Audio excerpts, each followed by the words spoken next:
Hello there, and Merry Christmas! From behind the yellow line, this is Trammin episode 144, part of Trammin Through the Snow. My name is Kirk, and as always, I'm joined by my friend, and he's clutching a copy of Catcher in the Rye, Christian Rainwater. What's up, everybody? Our Christmas time topic of the week is, so this is Christmas. And what have we done? Another year over. And an intro just begun.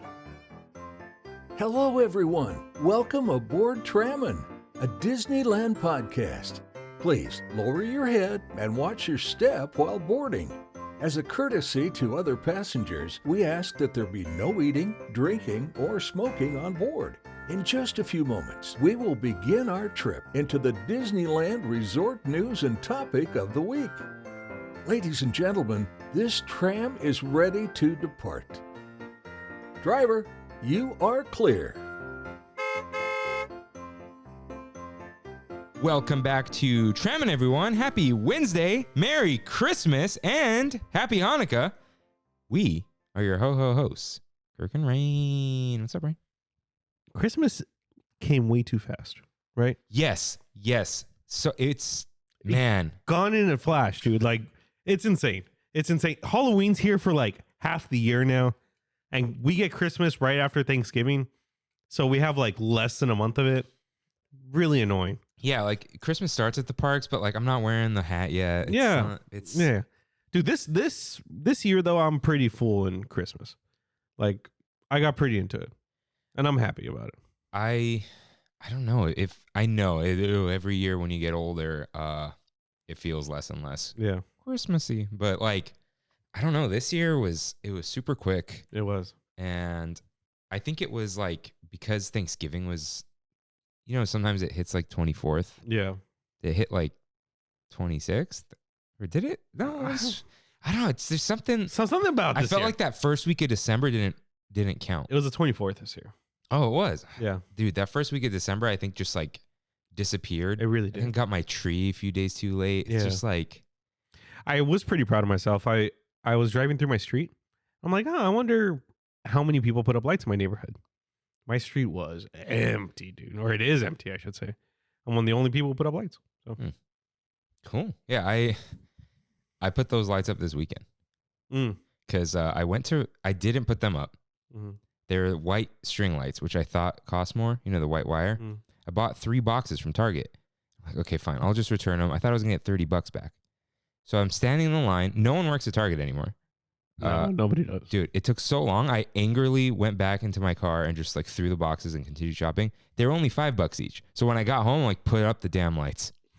And so it took me like 15 minutes. I put the lights up, that old garland. I'm like, all right, 1 week. I mean, I have the lights inside and the roof. I have the decorations, but like the outdoor. Yeah, no, it looks good. So it doesn't even go to the end. I'm like, I'm not readjusting this. Yeah, that's fine. We got 7 days or whatever. So it is what it is. But let's celebrate Christmas with not even a mousekeeping.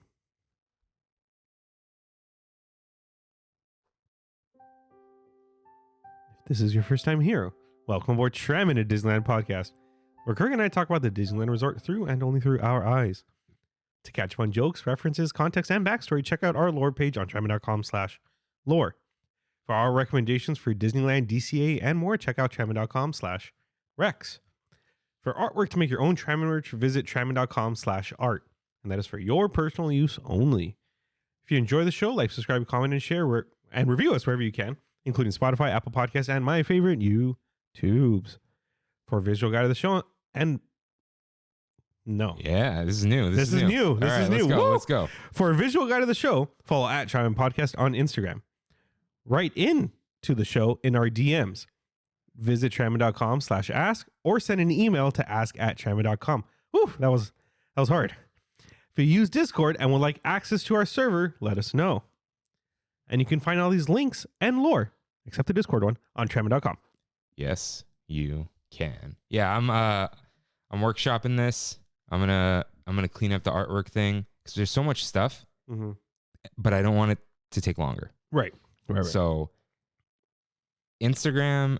Okay, my DMs have been glitchy. I keep getting that send a message thing and the DMs disappear and I have to refresh.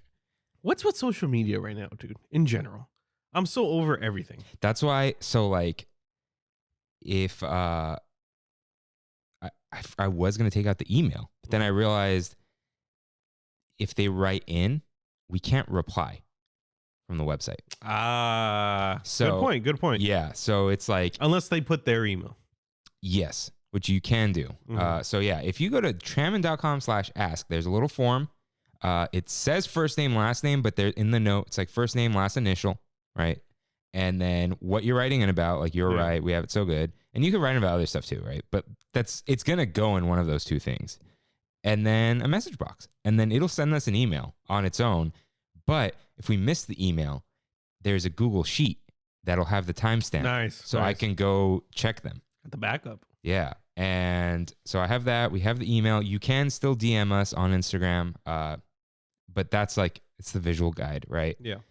And I kind of want to not get away from Instagram. It's not, if Instagram disappears tomorrow, we just told you all how to reach us. Yeah, exactly. And, I've even been asked like, oh, how would anyone know anything?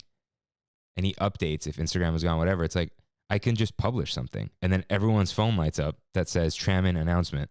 And then I could just say, hey guys, we got booted from Instagram or whatever. You know what I mean? We got banned from Twitter for posting our Instagram link. Did you hear about this? No. You can't post links to your other social media and Twitter. You can post links to your content, but you can't use Twitter to promote your other social media. So Linktree, I think, is dead on Twitter now. Really? And this is why you get a website. We had a Linktree for like 2 weeks. Yeah. We could have a blog eventually. If Instagram goes down, or you know what I mean? Like, yeah, we could just post all the pictures on Squarespace or what is our website. So that would be terrible though. Redoing all that. Yeah. I've posted pictures on Squarespace. It takes forever. Does it? Yes. I have no idea. Although you can just download all the Instagram posts. Maybe I should make a backup. We're not doing anything weird on there, but it's not just me though, right? Social media has been like very odd lately. I have a feeling of it. I removed Instagram from my iPhone. Did you? And I just put it on the other phone. I'm just, I hate it. You open it, there's nothing there. Yeah. You know. I wish Twitter was just what Twitter was before. Yeah, it's I loved Twitter. Twitter was real fun 2011. Yeah. Because you were just talking to your friends. Yeah. Like, and you had to, the replies, like you had to manually do it. Like, you had to .rt. There was no quoting. There's too much out there now. So yeah, you can find us on our website and on Discord. If you don't know what Discord is, hold your horses maybe. I'm still learning. Yeah. I forgot about Discord until today, and then I went on there and saw a complete Photoshop version of me. Oh, that was on Discord? That was on Discord. I gotta like tweak notifications or something. Yeah, me too. So I saw that and I was like, what the heck? So shout out to Breeze for photoshopping me. Yeah, if you're curious what Discord is, I guess we'll just use this moment. A Discord server is run by a whatever, like organization, a podcast, a person. Yeah. It's private. Like everyone on that server can see everything, but you have to be invited unless you post a link. We're not posting a link to that. You have to talk to us. Yeah. So, and you got to be 18 plus. There's nothing 18 plus about it. I'm just not dealing with that headache. If you're not 18 yet, I am very happy that you listen to us and you love it. And you could write in and DM and all that, but not the Discord. Right.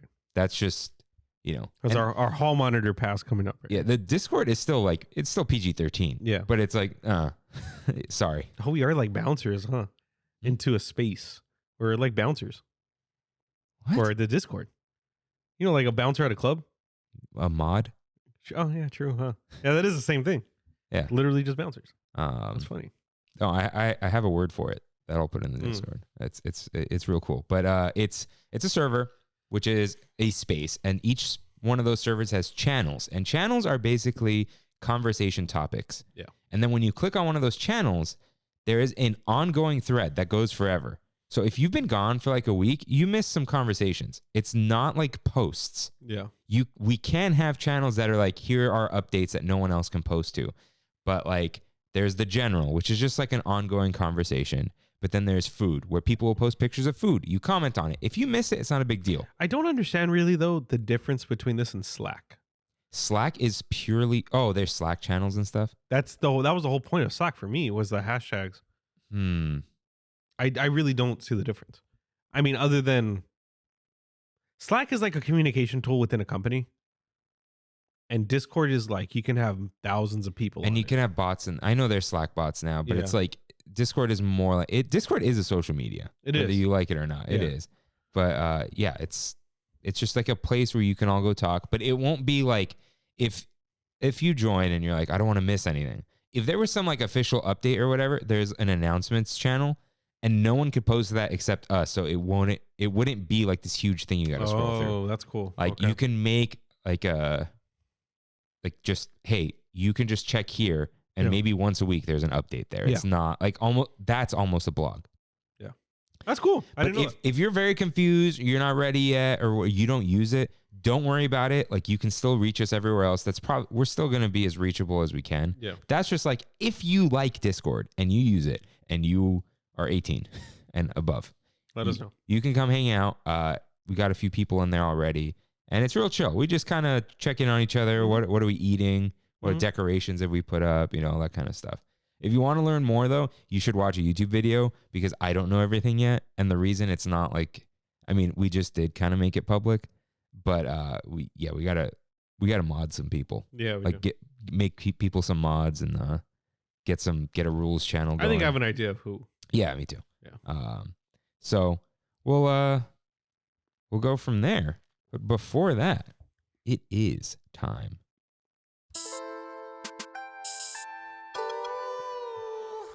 Kayla's. What?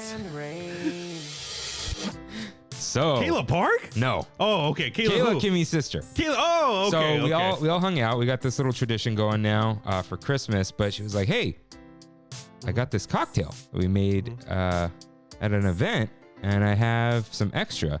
So I will send a picture. Let's see, where is it? So we drank some of it. It was very tasty. And she's like, oh, take some home for Rain. I'm like, I don't know if it's going to last, or if it's going to be good, but we'll see. It is the Winter Warmer Cocktail. Ooh. So it had dried orange slices, dried apple slices, candy ginger, cinnamon sticks, whole cloves, whole allspice, star anise, sugar cubes, and some bitters on the sugar cubes. And you put that all in a mason jar with your alcohol of choice. And she put some sort of Kentucky bourbon. This is with bourbon? Yeah, but then you pour it over apple cider and ice. Now, that is complex. She gave me a good amount to take home, but there were the oranges in there, and I think they soaked up some of the bourbon that I couldn't get out. That's fine. So this isn't going to be a super strong drink, but fine. To Christmas. To Christmas. Cheers. That is fantastic. It's not too alcohol-y. No, not at all. But you could taste it. Well, because I had to put more juice. There was nothing left, but... Okay, I got some right there. That's good. That's awesome. Dude, this could be a Pim's cocktail. Oh, yeah. Easy. Yeah, for sure. I put a lot of the cider, but it's really tasty. And I'm not a big bourbon guy. Really? You don't like but with all those flavors, it was like, oh, pour me another one. Yeah. Yeah, this is very Christmassy, too. Yeah. It has a like very piney kind of taste. Yeah, this is awesome. By the way, on the Pim's cups, do you always use this as a funnel to your mouth? Is that the point? I just tried not to, and you need to. You need to, right? Yeah. It's too perfect. Yeah. It's good. I feel the bourbon up here, though. It's still there. Yeah. But nothing crazy, but that's fine. We don't need to get drunk on it. Thank you, Kayla. Appreciate it. Yeah, thank you. I love this. That's why I was like, Kayla Park? What the? Different Kayla. Yeah. Spelled different. Yeah. All right. It is time. Wait, what was? Oh, wait. The gifts. Oh, yeah. Yeah. We should leave this music because the other music gives too many people anxiety. Yeah. Sorry, Solana. And Kimmy. She was like, who said that? I feel it. Yeah. Okay. All right. Who's first? I'll go first. Okay. All right. Let's. All right. Go from big to small here. Oh, okay. Yeah. Shout out to my lovely girlfriend Brandy for wrapping this. It's very well wrapped. Thank you. I found this wrapping paper at Marshall's, surprisingly, and I was like, that's not surprising at all. You don't think so, dude? Greeting cards. Yeah, all at Marshall's. Wrapping paper. Marshalls, dude. Marshalls, TJ Maxx, Home Goods. Yeah. Ross is a little. I'm not a Ross guy. I'm so tired of all of them. I'm tired of all of them. Okay, the Cochinero stores. Okay, the big one. The big one. Oh, okay. I recognize it. Ooh, you got me this. Yeah. And the picture's correct. You remember that? Yeah, I remember. Thank you. I love this. I love Space Mountain. So yeah, if you don't know what this is the Space Mountain model kit from Shop Disney. It's really cool. I saw it at Disney Home and I was like, what is that? I just saw it like on top of the counter and they're like, oh, it's a Space Mountain model kit. We have one left. And I was like, I'll take it. This is like 4 months ago, dude. You know. Is it going on the set? Sure. For the new year. Yeah, I'm down. Yeah. I'm down. We'll reorganize this a little bit. And if you're like, what was he saying about it was put on right? There is the press photo was just. It was Walt Disney World, right? You know what? Let's alternate. Let me give you part of it. Yeah, that's fine. But thank you. Mm-hmm. I forgot to wrap this, so flipping it over will be. There's a free gift with something I bought, and I was like, it was like pick one. Like, okay, Christmas Ewok it is. Shout out to Willow. What? That's not an Ewok? That's an Ewok, yeah. This is Warwick Davis. Okay. From the main guy in Willow. And I don't know, man. So here's hold on, let me see which no, this way. It's horizontal. It's horizontal. Train set? No. I almost did. I'm like, no. Dude, I knew you were. No more train sets. Dude, honestly, I saw the picture you sent me and I'm like, that's a train set. All right, let's see what we got. So it's a shirt. It's a sweater. Oh, it's a sweater. Yeah. Oh, nice. This is the most me sweater I've ever seen in my life. So this is all just have the chicken tenders. Awesome. So it's from Middle Class Fancy. So shout out to Sean. He sent this to the Trammin Instagram and said, oh, this is perfect for Rain. And I go, yo, delete this. I'm going to buy it. And he was like, gotcha. And so the whole joke of the site is like, it literally says, that's awesome. When you're going out to dinner at the Cheesecake Factory with your family and got to put on something nice, we got you. Oh, that is awesome. But that's more like you wear that at home or whatever. No, I'm wearing that out. That's my fancy clothes, dude. Is Middle Class Fancy. You know that meme of me dressing up for my interview and me dressing up for whatever? Yeah, that's me. That's mine. All right. Because, I'll ask you like, oh, what'd you get there? It sounds good. I got chicken tender. Yeah. Every time. Yeah. All right. This one should be kind of obvious. Is it? Whoa. Hey. Look at that. Yeah. So as soon as you told me that you wanted this watch, I texted Kimmy and said dibs. That's all I said. She's like, all right. Wow. Thank you, Rain. This is my new daily driver. Daily driver. This is a Seiko 5 automatic watch that thankfully doesn't cost as much as the tag says. Brandy was rapping. She's like, excuse me? And I was like, no. Less than half. Yeah, don't worry. I was gonna like wind it up, set the time. I'll do that later. Maybe by the end of the show. It's got a nice weight to it, dude. Okay, so it's an automatic. What does that mean? It's a that's why nice. I wanted it. I'm done with battery watches. Yeah. So this one's automatic too. So you could moving that gives it power. Yeah, it does. So I love green. I love cloth, leather. It's very nice. Yeah. Seiko 5 is like the watch nerd brand. Really? Like Seiko has like $2,000 Seiko premium. It's like, okay. But Seiko 5 is like this, watch nerds like high quality, but not like fashion. It's like, nice. I mean, it is fashion, but it's not like Rolex. Right. Hey, spend minimum 20 grand now. It's like, you don't need that. That's insane. I can't even imagine. Thank you. My aunt always tells me the story that she's had a Rolex since she was like 19 or 20 years old, and her ex-boyfriend bought it for her. I could only imagine how much that Rolex is worth now. I have no idea. I don't know if they go up in value or what, but yeah, I'm sorry, but we're doing this. Oh, yeah. Okay. These are a pair. Oh, so you'll know what this is when you open that one, but we'll go ahead. Oh, nice. Wait, I don't know what that is. It's a Lord of the Rings Frodo mug. Oh, wait, I see. Oh, damn it. It's on the back. I didn't expect that. Oh, heck yeah. Thank you. Thank you. Wait, so this is... That's just a bigger one. That's Gandalf. So the golem is not full size, and I'm like, yeah, it's Frodo and Gandalf. That's it. Right? Yeah. They sell Star Wars ones. I'm surprised that they like the packaging. I don't know. I don't understand why. Yeah. Because I think that the golem one's a mini one, but Frodo's full size. Nice. I think they released them at separate times, but they've got, dude. I almost went Star Wars, but then when I saw Frodo and Gandalf, Rain doesn't need a stormtrooper. No. Thank you. This is awesome. I almost got a what's the other thing? A tiki drink book. But like, you can't trust book reviews anymore, but half of all the reviews are just negative. So just like, you know what? Rain. You know what I found at Target the other day? And I told Brandy, just buy this for me for Christmas. An Epcot recipe book. Oh, okay. Yeah, and I was like, the unofficial Epcot recipe book, whatever that is.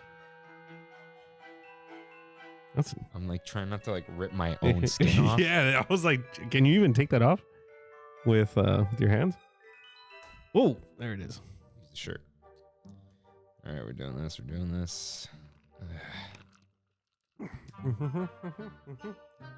What did Kimmy say when you said dibs? Cool. I mean, she's got ideas. Yeah. All right. That's exciting because I didn't expect you to get this. Yeah. And I thought she might. I figured you wouldn't. So I was like, okay, all right. And I was like, he didn't get me an Apple Watch, did he? Oh, opposite. Thank you. All right. I love it. Okay. It is time. Oh, you're supposed to cue up the music, but music has been cued. Yeah, it's fine. So it is time for Your Merry and Bright, in which members of the Tram Fam write in with corrections and comments. Rain, raise and then lower the volume, please. There we go. Yeah, we'll just keep it nice and low. Okay, so Reyes writes in. He says, I go to Brews and Bites. Dude, honestly, when I saw this message, I was like, okay, that's fair. Because we haven't finished it. He said, not a fan of the nacho cheese, but the Impossible Chorizo Queso Fundido was great. I go mostly for the brews, which I forgot about the Queso Fundido, dude. I completely forgot about that. But You've gotten it, right? I love that stuff. That stuff is so good. So, yeah, he said, not a fan of the nacho cheese, but... Yeah, I mean, like, dude, we've been saying this for weeks now. Nacho cheese is just, it's not it anymore. Yeah. When we were 5, yeah, but no, not anymore. So, we got an email. Oh, I did see this, yeah. Yeah. It says, hey, I'm Anthony. First time writing in. Been listening, watching since episode 101. I had to write in for the first time solely because of the playlist cover art of Kirkmas. I had a spit take laugh that scared my dog sitting next to me. Since I'm writing in and Rain mentioned smash burgers, I recommend Hammerburger. It's a food truck with a couple stops in Orange and Anaheim. Also, the only food festival grub I had was the pork belly and garlic rice. Loved it. Could have had 2 more. Thanks for doing what you do and keep up the good work. Since I broke the seal, I'll try to participate more often. Anthony. Yes, please. Write in. We love hearing from you guys. But when I read this, I was like, oh my God, this is exactly what happened to Kaylee and Brandy the other day. We were in the car and they're like, what is this you're listening to? And I'm like, Lo-Fi Christmas. Oh, this was my playlist? Yeah. And they're like, okay. And then they see me put on the playlist another time when I get in the car. And they're like, what is that? And I'm like, it's Kirkmas. And I show them the picture and they started busting up, dude. And they're like, why Kirk's playlist and not just like a Spotify one? And I'm like, because it has the lo-fi. Like, yeah, because Spotify has a lo-fi playlist. Oh, they do? But lo-fi Christmas playlist? It's called the Merry Lo-Fi Christmas. That's where I got it from. But half of it's like not good. I see. And some of it, it's not all in mine. Yeah. But I picked my favorite lo-fi songs. There's a Cascade album in there that I should probably trim down. There's a lot of Cascade. There's a lot of Cascade. Yeah. I think I dumped the whole thing in it because it was my personal playlist. Yeah. And then all my favorite Christmas classics and a few modern ones. Like Merry Christmas, Happy Holidays from NSYNC. Yeah. Still, you got to do it. Underneath the Tree by Kelly Clarkson, which I believe is better than Mariah Carey's. So sorry. Is Mariah Carey on there? Yeah. She is. I did put her on. I feel like it's almost a necessity at this point. It's like rocking around the Christmas tree. Oh yeah. So that's on there. That's the first song, right? I think so. I think so. Did you see how much she makes a year now? Who? Mariah Carey, off of All I Want for Christmas Is You. Oh, She's at about like $7 million in revenue yearly just from the song. it's It's like 1.8 million on stream plays, and then the rest from licensing deals. That's insane, dude. That's like who's licensing that now? Like it's so played out. It is, but as a gift that keeps on giving. Yeah, I guess. So that is, yeah. If you're like, what are they talking about? Spotify playlist. My username on Spotify is KRKB, and it's called Kirkmas. You should know what that artwork is by now. Yeah. That's a real picture of me. Wait, what? Really? That's not your face photoshopped? No, What? I thought it was somebody else's body. no. Is that a compliment? I mean, sure. Yeah. No, yeah. I was going to Melody's wedding, Uh-huh. and I was carrying her gifts. Yeah. And That's like, I gotta see Jimmy this now. was taking a picture, and I was like, "Come on, let's go." That's my face. Yeah. and that's why I'm leaning back. But it's like in the real artwork, he's holding the presents behind his back. Ah, okay. Whoever chose, did you Photoshop this? Yeah. Okay. So the font is perfect. Yeah. So I just like grabbed the original artwork, Yeah. content aware filled them, Yeah. and got rid of them, and then put me. That's awesome. Yeah. Solid playlist. Very solid. Thank you. Yeah, people have been writing to me, just like random friends or whatever. They're Yeah. like, "Oh, I've been really enjoying your playlist." I'm like, "How did you?" Okay, cool. I think people have been telling each other about Dude, it. I have. I've definitely been telling people. You know what it is? It's not like particularly good. It's not like, oh, these are every single one. Like I'm missing some stuff, right? Yeah. But it's those classics that hit hard. Mm-hmm. And then like, listen, You got some Jackson 5 in there. That's my favorite. yeah, I'm not big on them anymore. And the but- Ronettes. yeah, Those are awesome. but it's like, you know what I tell people, and they always agree. No matter who you are, no matter what you believe in, some of that Jesus music is great for Christmas. Oh yeah. Yeah, Hark the Herald, man. Yeah. So there's a lot in there. But yeah, go check it out if you want. Tell your friends. That's like my only contribution on Spotify. I have a synthwave playlist because someone stopped. I think he's back, but some guy disappeared for 4 years after making his playlist. Mm, And I'm like, well, I want to maintain one. yeah. So I made the same thing, added some I liked, and then I just credited him like, oh, this is based off of this guy. Right. So, How's it feel? feels good. Nice. So when you first get one, the band is like Stiff. Yeah, it like, you know, over time you pull it, whatever. Apparently the normal sized watches are coming back in the style. Not 'Cause the oversized? I used to be in the like not huge diesel watches. That's pretty big. Yeah, but this is like not considered, like this is my usual go-to. I think it's like 44 mil or 42 maybe. 42, 40 is like 38. Wow. This is probably the smallest watch I have, but it looks good. Yeah. But I knew that. I like the bubble.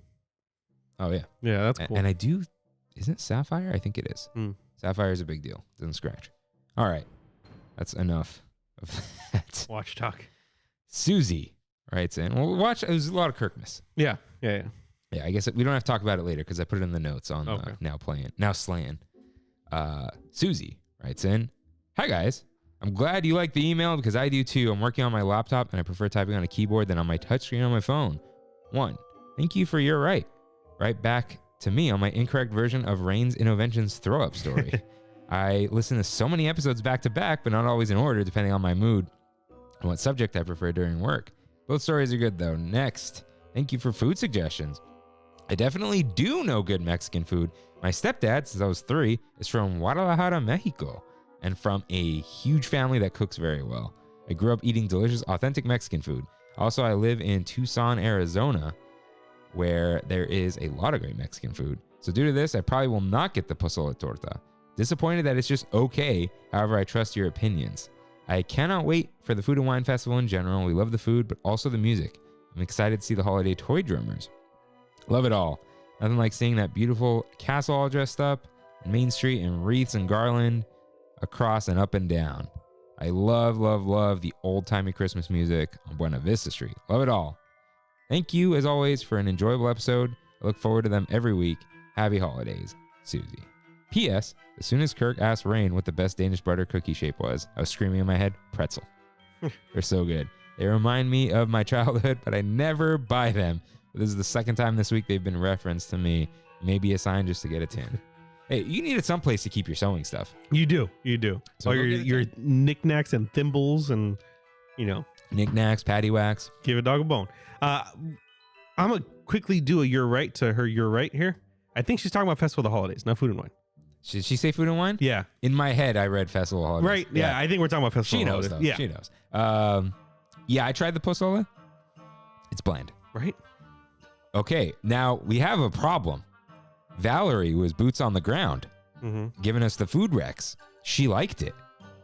Uh-oh. I told her, I'm like, yeah. what? She's like, you don't like it? I'm like, no one liked it. They said it was bland. She goes, maybe I like bland food. I'm like, no, because you like all. She recommended the Galaxy's Edge food, which is not bland at all. I'm like, I don't know. Or she got lucky, man. That spread wasn't, you know what?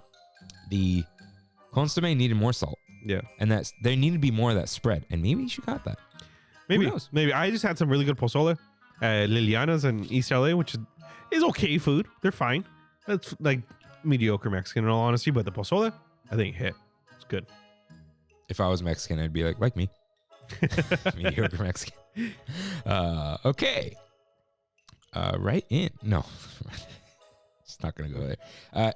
I did not copy paste because Andrea tried to sell me on the Hojo, the Howard Johnson. It's not happening. Listen, the only Hojo I'm down with works at the Shinra Electric Power Company. True. And True. That's even then, I'm not down with that guy. No, definitely not down with that guy. Yeah.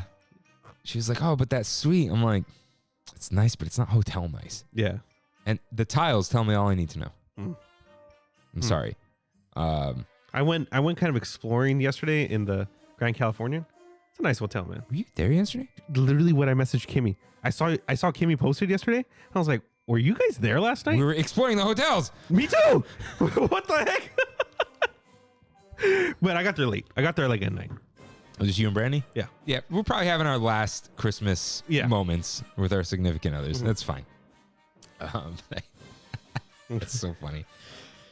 If you need a place to stay, a Howard Johnson is totally respectable. Yeah. But I don't need a place to stay when I'm going to Disneyland. If I'm staying somewhere, it's because like, me on a vacation or whatever, the hotel is half the story here. You know? It is. And you got it in my head, dude. Now I can't get anywhere that's... You can't downgrade from your house. You can't because what's the point? You're paying for it. Yeah. You're paying and you're paying your mortgage. Yes. So you better be paying for something better. Yep. Yeah. Like when I go to Mammoth, dude, there's no cell service. I'm out in the cold. You know, I got whatever water I have on me. That's what I got. But then I get back to the nice hotel. The fireplace turns on with a light switch. I take a bath. Like, you know, it's good stuff. Room service. In-room dining. Sorry. They don't call it room service. They don't call it room service anymore? In-room dining. Oh. Okay. That is all we have for your merry and bright. So let's get in some news.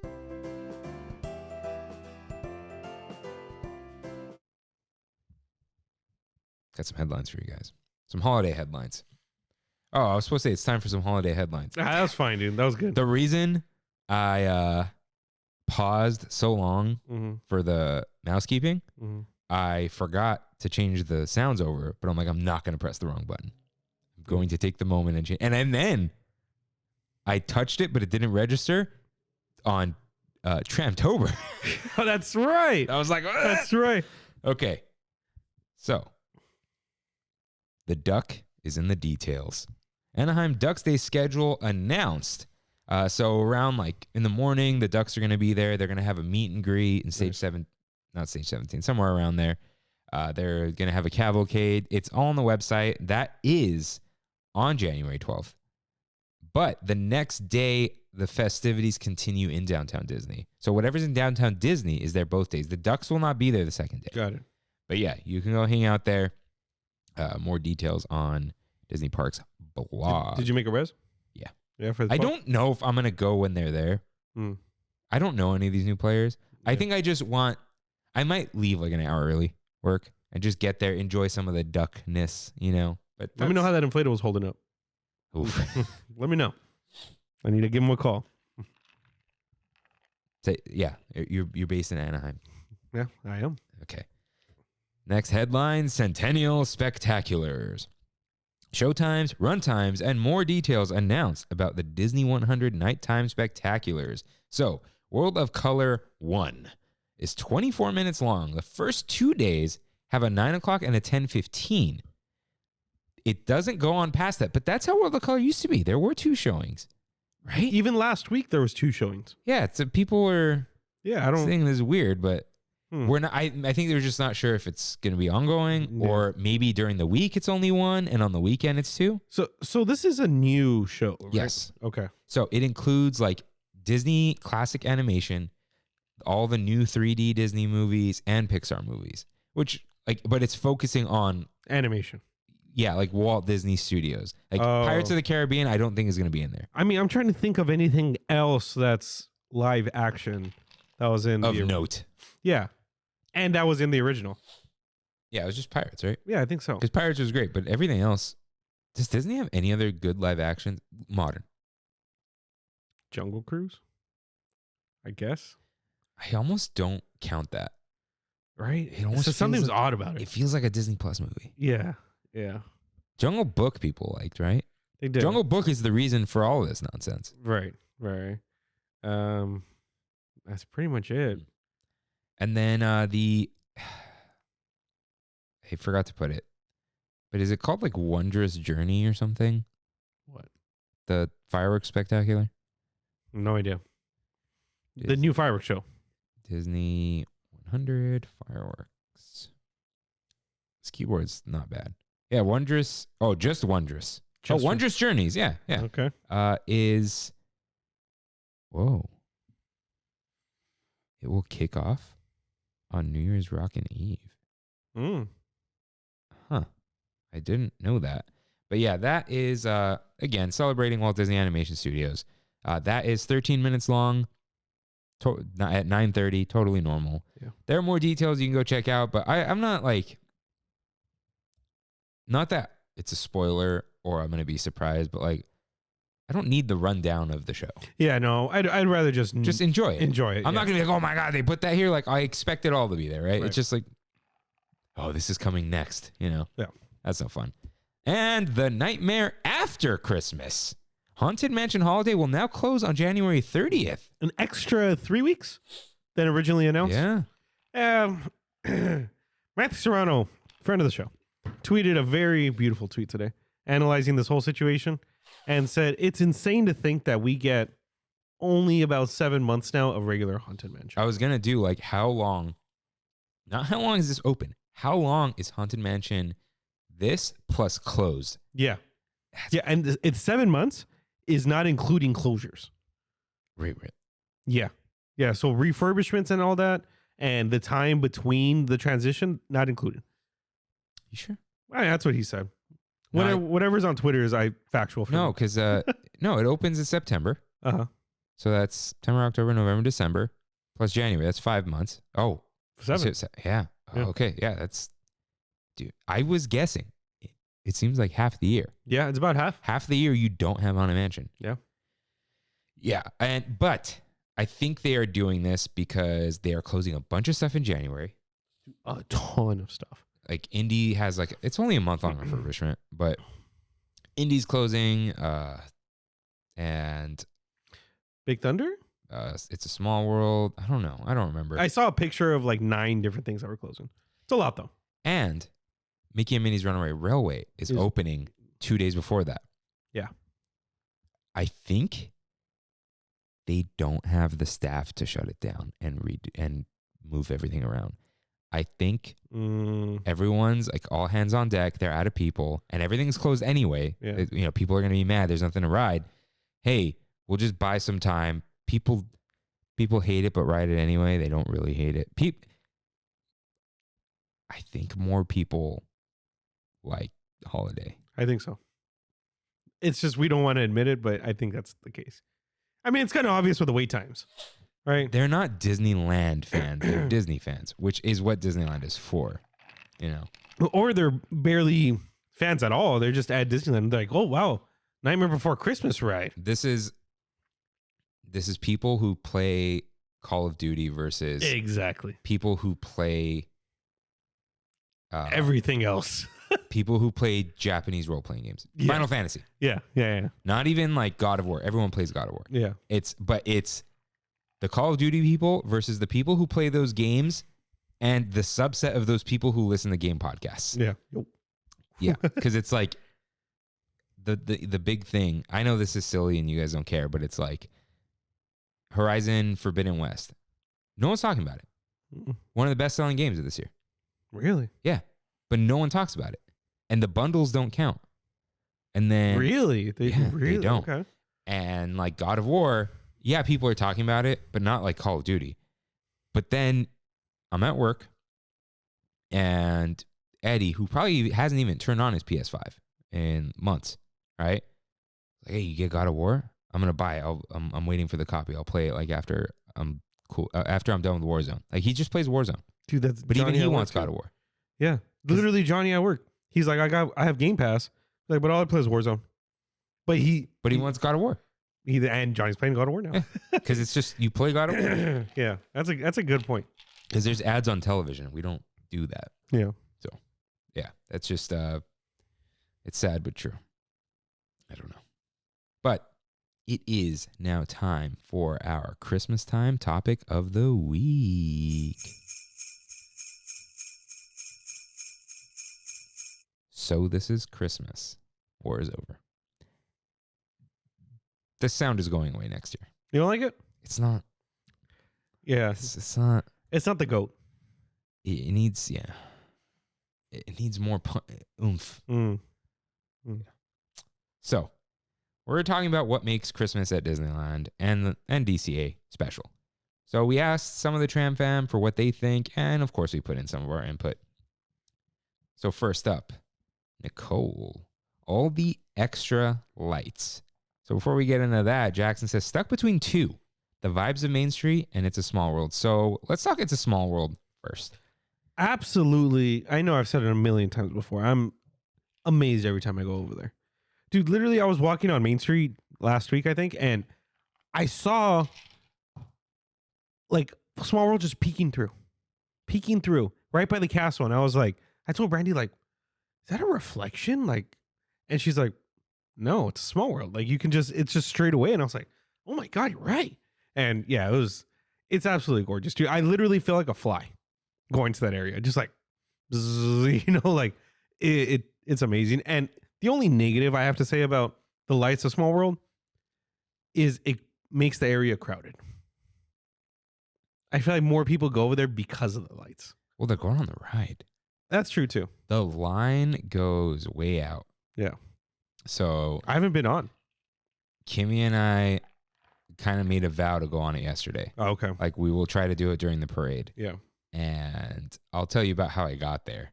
But we did do it. We waited a decent amount of time. Not quick though. Because I was a little late. But like when we were close to boarding, the line went past the line and then zigzag out into the walkway. Yikes. But I forgot how beautiful it is. Because the parks have been so busy, you can't just go look at things anymore. You can't. So while we were in line, like up against it, I was just staring at it. I'm like, this is crazy. Yeah. It's crazy. I don't know why it is. I think it's just the way, because it's like a 3D facade and it's white, the lights reflect a certain way. Yeah. And the lines are very straight, and it's just the colors they choose. They're not typical Christmas light colors. There's a lot of that magenta color. There is. Christmas is either just those random multicolors or the ugly like red, green, yellow, blue. Yeah. Or orange and blue. I don't like those. Yeah, me either. But the magenta is it's kind of special. Like it's a Small World. That's the main thing. And just the color, it's not a color balance. I guess technically it is. It's just, it's its own thing. And then they light up all the topiaries and it looks great. Yeah. And the ride itself is really fun. I actually really like it because it's just like it's a Christmas ride. Yeah. It's not like a Christmas overlay, even though it is. The ride is about Christmas around the world. It's not contrived. It's beautiful and fun, and Small World has this innocence to it that I love. Yeah, I don't ever want it to change. I love the holiday overlay, so hope it stays for a while.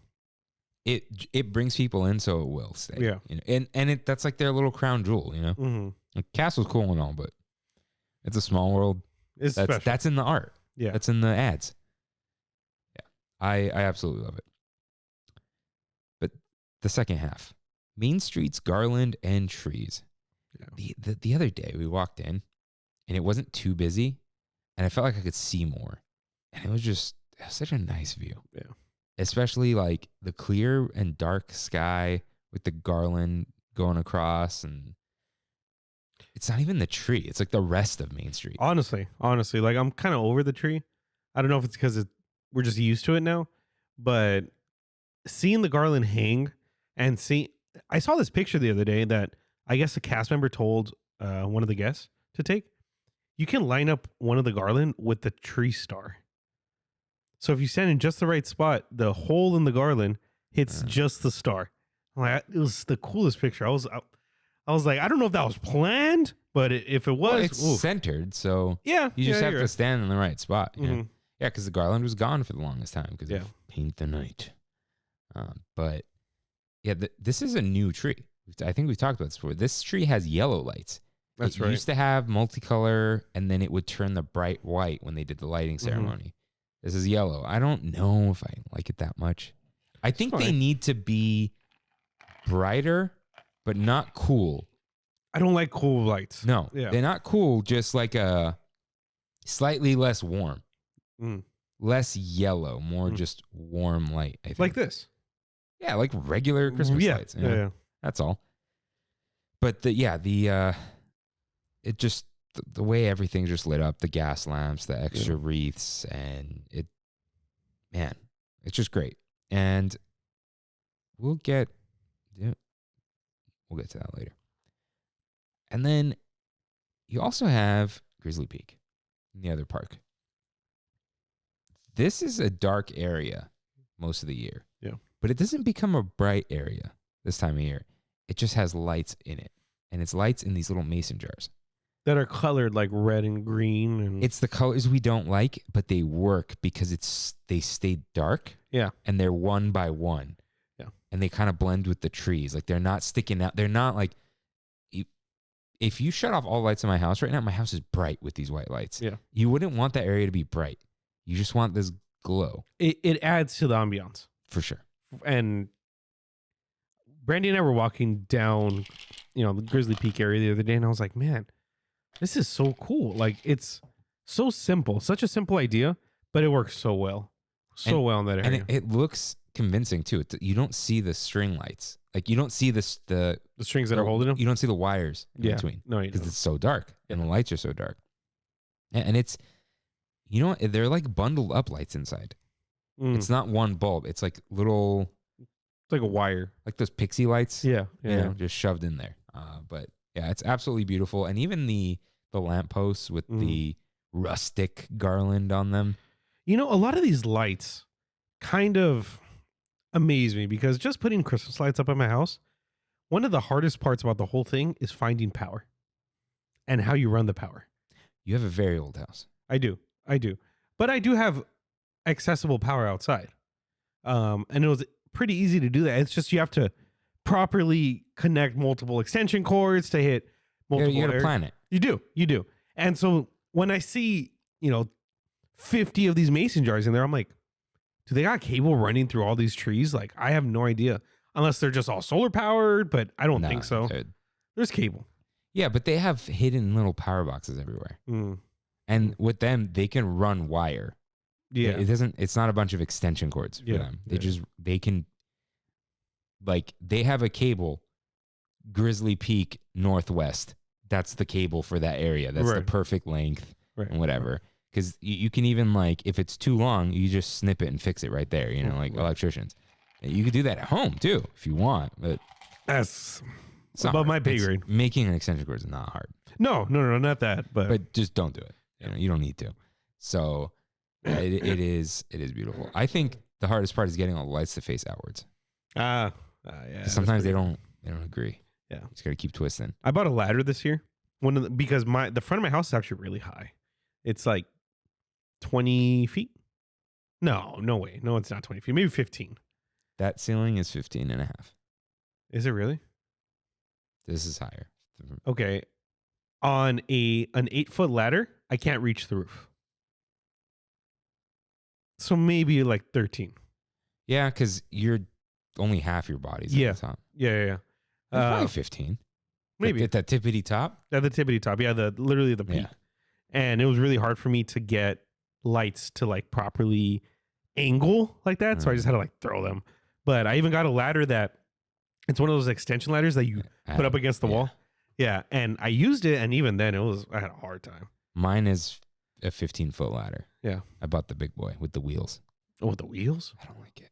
Really? It's so heavy. Well, think of where I am right now. Yeah. Everything, there's stairs. Where's your ladder? In Whoa, it's in there? Yeah. Oh, geez. Yeah. So taking that downstairs is it's a death trap. Yeah. I think it's in there. Yeah, it is.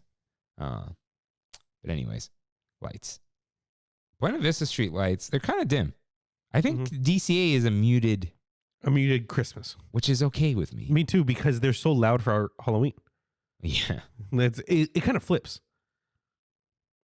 Because Disneyland is pretty muted with Halloween, but Yeah. And I also do like the regular Grizzly Peak Airfield lights. Those are white. But it works there. It's got to be a little brighter or whatever. So, yeah, I'm not a big fan of the tree in DCA. It's small. It's not. It's off to the side. It's to the side, yeah. That's where it's got to go. But it's just. You know what I noticed? The downtown Disney one, it ain't it. That tree. It's in the wrong spot. Where it was during the pandemic was nice. Yeah. I mean, I took the picture. Perfect spot. But right now, behind the stage like that, no, it doesn't work. Yeah, I think it's because of the tram loading. Maybe. I still think top tier tree in Grand California. Oof. Top tier. That. I want that tree. Yeah. Even with the chair in front. Like that. Dude, awesome. That tree's crazy. I fell asleep there once. Did the lights just they don't need to be brighter. That's fine. Stupid lights. You get what you pay for, and we did not pay much. Yeah. Which is good. Hey, darkness. It's not that bad. Hello, darkness, my old friend. Nice. We're back. And Brandy and I went through the hotel yesterday just so I can see the tree. I hadn't seen it this year, so it was definitely worth. Beautiful, beautiful thing. Yeah. I like all the little trees too. Have you seen those? Oh yeah, on all the different stores. Coke Corner. Yeah. China Shop. Even in like outside areas sometimes, like in front of Sarge's Surplus House. Yeah, he has the tire. Is it a tire tree? I think something like that. Yeah, but even the little outside trees are really cool too. And then the Pooh Corner trees. This is chef's kiss in there. Yeah. All right. I think the tree though might need some extra lights because Tiffy Luna says Christmas at Disneyland is when the whole tree lights up. Did you see that video of hers? Mm-mm. They did the tree lighting ceremony. The bottom was just didn't turn on. Ooh, somebody got in trouble. But she did say gingerbread cookies and the lit castle decor at night. So Nice. JD says decorations around the parks that get you in a festive mood. What are some random decorations? Honestly, you know what I really like? I like big fake lights. You know, like the big fake Christmas light bulbs that are like this big.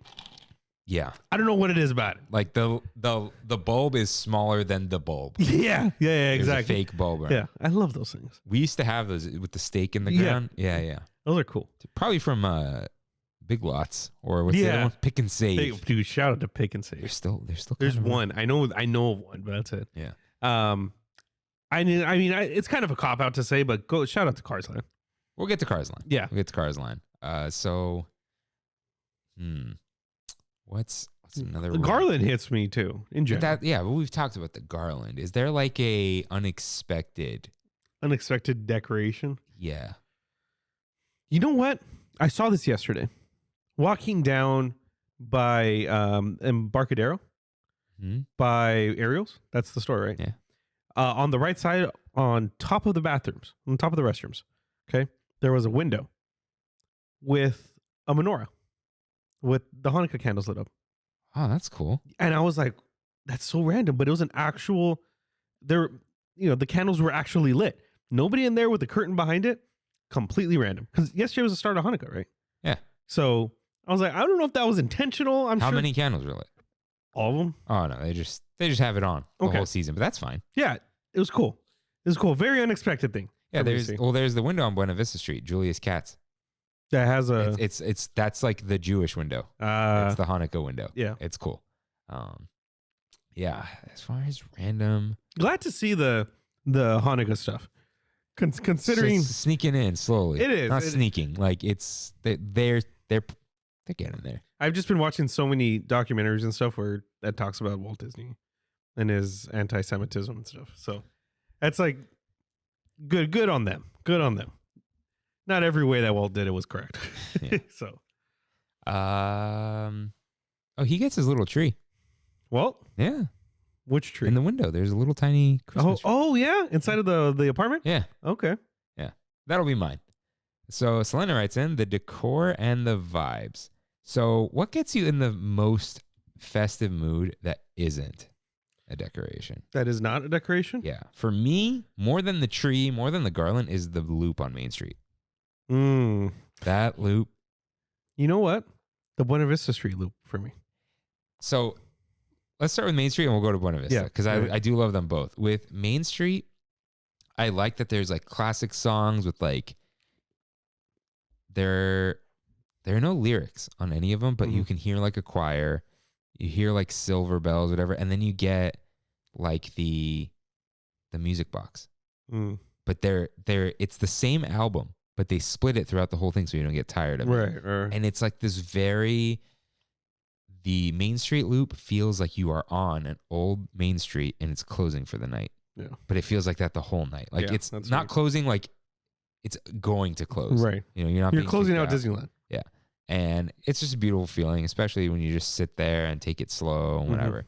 But then the Buena Vista Street loop is very like, it's almost swing. Yeah. Like fun. There's a lot of fun to it. Their version of Meet Me Under the Mistletoe is my favorite. Okay. Do you know which one I'm talking about? Yeah. Because if you look it up, it's just like country garbage. But theirs is a little more like... Theirs is like, it's just like old-timey radio. Right. It's not me under the... Get out of here. Get out of here. Get out of here with your country. I don't want to hear your country. I don't want to hear your country anything. Forget just Christmas. Get out of here. Yeah. You don't like any country. No, definitely not. Except I Went Down to Georgia. That's a good song. That's not country. Yeah. But they have that Kanye song that he sampled off of the Okay, that's not a Kanye song. I know. Don't say it like that. I know. That's where honestly I first heard it. I never heard it before. I have no idea what you're talking about. What is Santa bringing? You'd never heard that? I had never heard that song in my life.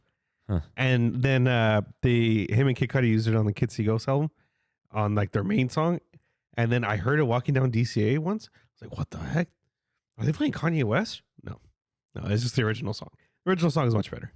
So, but yeah, the Buena Vista Street loop, I feel they had a little more not creativity. That's the wrong word. It's supposed to be fun.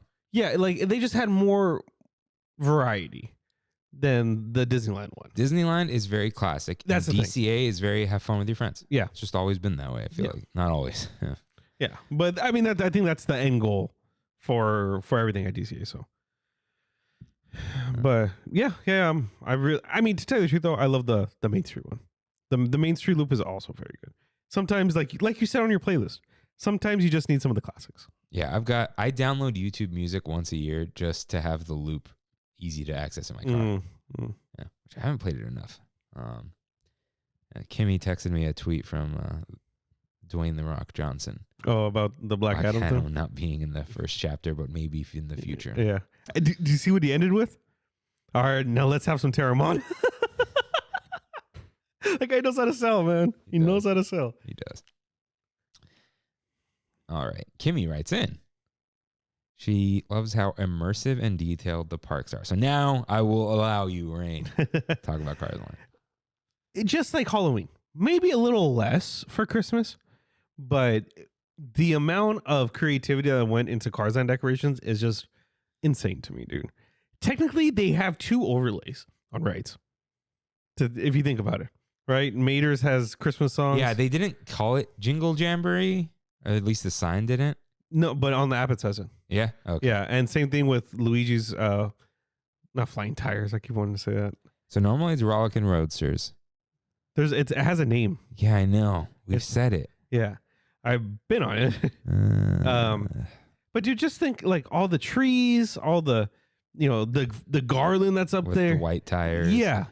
It's perfect, man. Like what? It's crazy that an IP that I just absolutely do not care about makes me love a certain part of the park. Sure. Luigi's Joy to the World. Joy to the World. Yeah. So shout out to Radiator Springs Curios, because it's called Radiator Winter Curios. Like spring, winter. I was like, why winter? That's lazy. No, it's not. It's good. Yeah. They got me. Dude, this chef's kiss, man. Love Cars Land, and I look forward to going to Cars Land for every holiday. Mainly Halloween and Christmas, but I think the cutest thing there though is the little snowman car. At the entrance. He's for sure. Yeah, and everyone wants to take a picture with them. Yeah. So there's that. There's Luigi's tires have their own decor. They don't do anything to racers though, the way they do in Halloween. No, I feel like most of the time, other than Space Mountain and California Screamin', e-tickets are never really touched. I'm not saying an overlay. I'm saying decoration on the canyon or whatever. Yeah, no. You know what they should do? What's that? The snow projection, like on Hogwarts. Just solitary. Yeah, that'd be cool. I think they could do it. Okay, I like the little buoys that have. Oh, it's awesome, dude. Yeah, it's a detail. Yeah, it's a detail. The buoys next to Pacific Wharf, red and white lights. Yeah, last year they left them up till Food and Wine. It was ridiculous, but yeah, just cute little like trees in the wharf in a way. And then even underneath both Christmas trees, there's little Easter eggs. There's like little Mickey toys. There's like Walt's barn or something, and it's like that. None of that matters. Yeah, but they do it, and that is what Christmas is all about. Like the little details, like thoughtfulness. That's it's caring. Yeah, that's what it's all about. And even like the windows on Main Street. They do these for all the holidays, but the Christmas one's just Christmas, man. Yeah, it's something about it.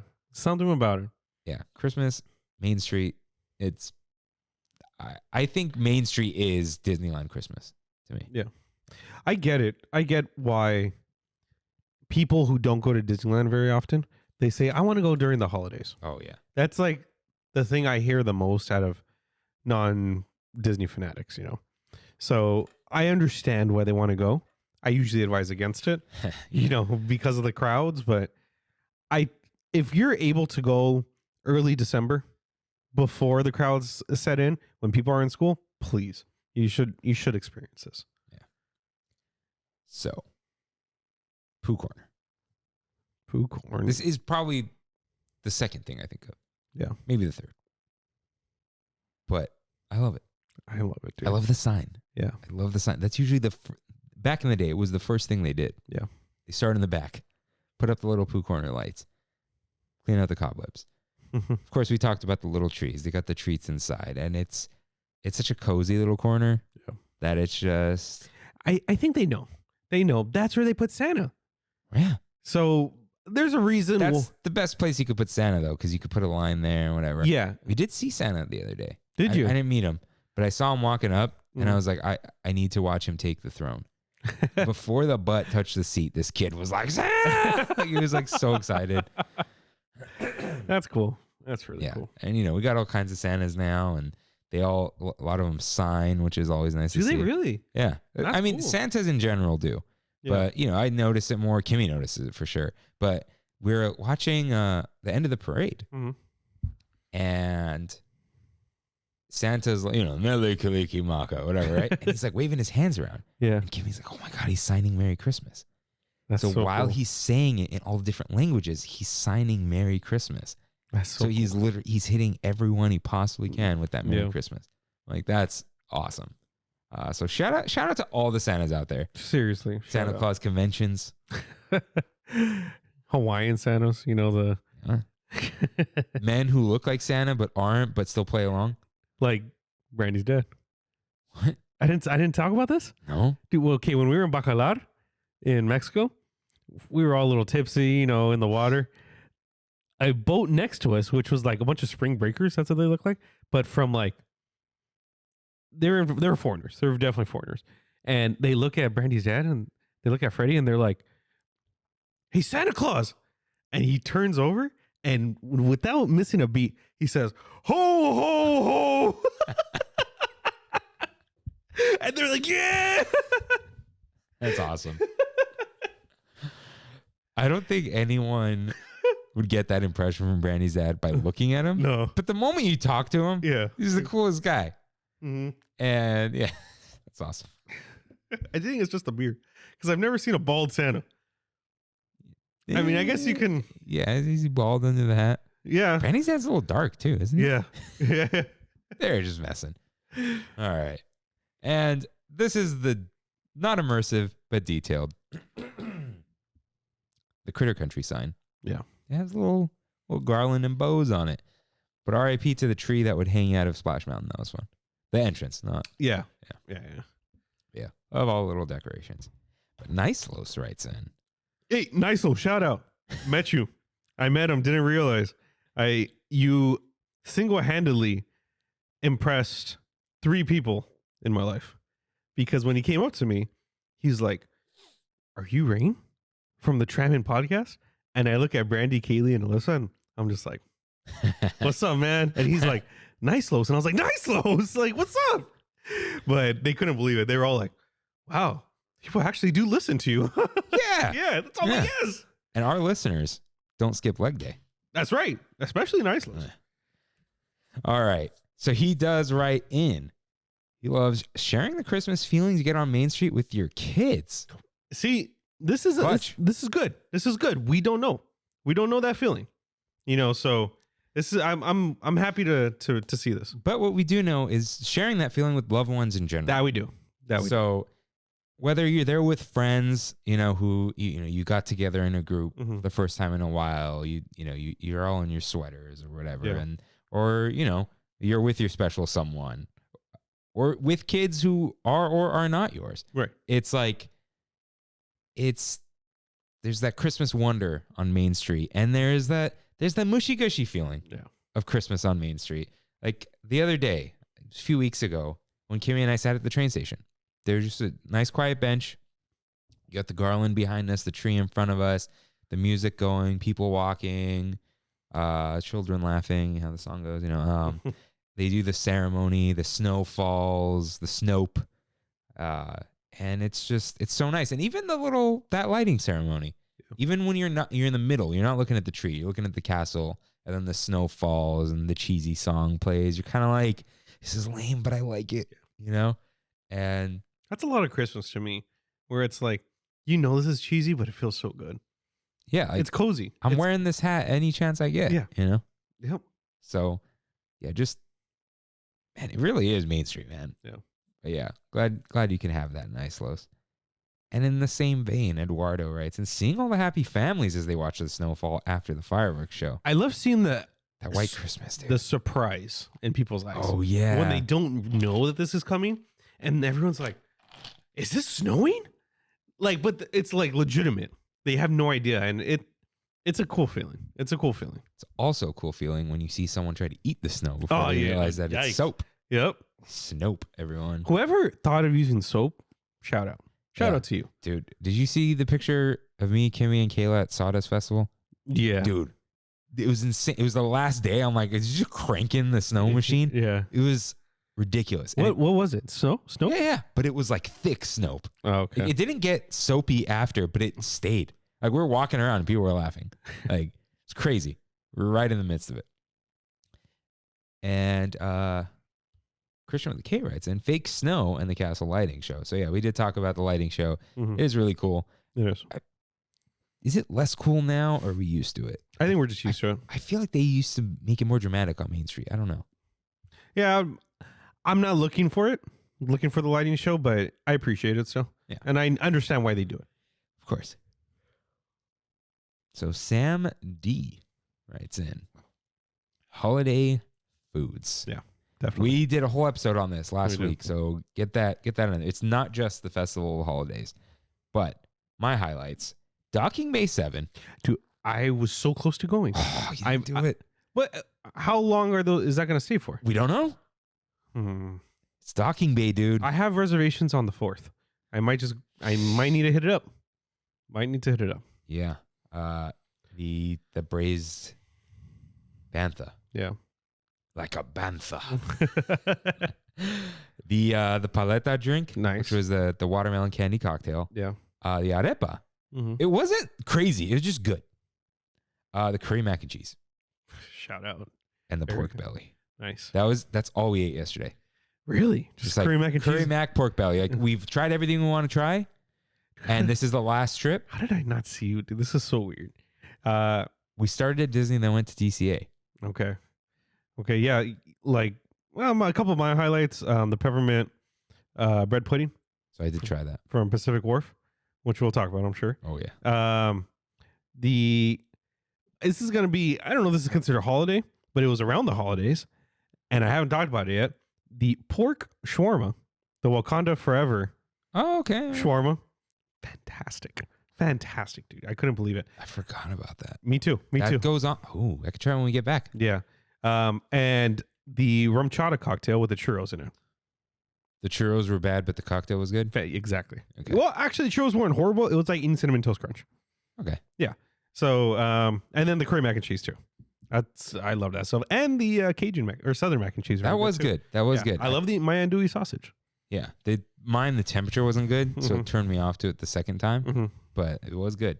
Yeah. And of course, the gingerbread cookie, which you have not had. I have not had, dude. We tried. They didn't even have the big head one yesterday. Wow. Nothing. Wow. I'm glad I saw the cookie cart and I was like, I'll pay the premium. And no, nothing was there. And there's a line. And there was like no line, but it was because nobody was there or nothing was left. Yeah. It's rough out there. Yeah, and just general like peppermint, whatever. You know what? The peppermint bark marshmallow wand is pretty good. Is it? If you like marshmallows. And peppermint? Yeah. And man, the Earl sandwich. The Earl thing. Bring it back. I can't wait for Earl to come back, dude. I like the one from Jolly Holiday, but it's a check off the list sandwich. Right. Like I want one of those. It's not, I need to go have one of these before it's gone again. It's not a salsa roja. No. Yeah. It is not. And they tried to with the dip. Mm-hmm. If anything, they need to make one that you could dip into like chicken noodle soup. Yeah. What would you dip in the chicken noodle soup? I just do, honestly, when I have chicken noodle, I throw crackers in it. And I just eat like a whole cracker just in the broth. What about garlic bread with chicken noodle soup? There you go. That sounds good. Dude, shout out to Lena and Jose, Brandy's cousin and her husband. She, I guess, was listening to the show and said, man, Kirk was right. I should have got the pasta. Oh, because of the chips? Because the chips are good, but the chips would be good with a club sandwich. Yes. Not, they're salty. She was texting Brandy and Brandy's like, what does she mean she should have got the pasta? And I was like, she listens. And the pasta wasn't like great or anything. Yeah. But it's like, I don't want these chips right now. Right. The chips are good with the lobster roll. Right. It's a good, like, the lobster roll is very creamy. The chips are very salty. But yeah. It's not with the things miss. But it's always been that. Yeah. What would you put? What should come with that? With the Thanksgiving? Yeah. Throw some mashed potatoes in there. I was thinking that, but that's a lot. It is. But you dip it in there. You dip it in the taters. Mashed potatoes adds a little something. What did you dip in mashed potatoes in elementary school? Corn. Oh, we did chicken nuggets. Really?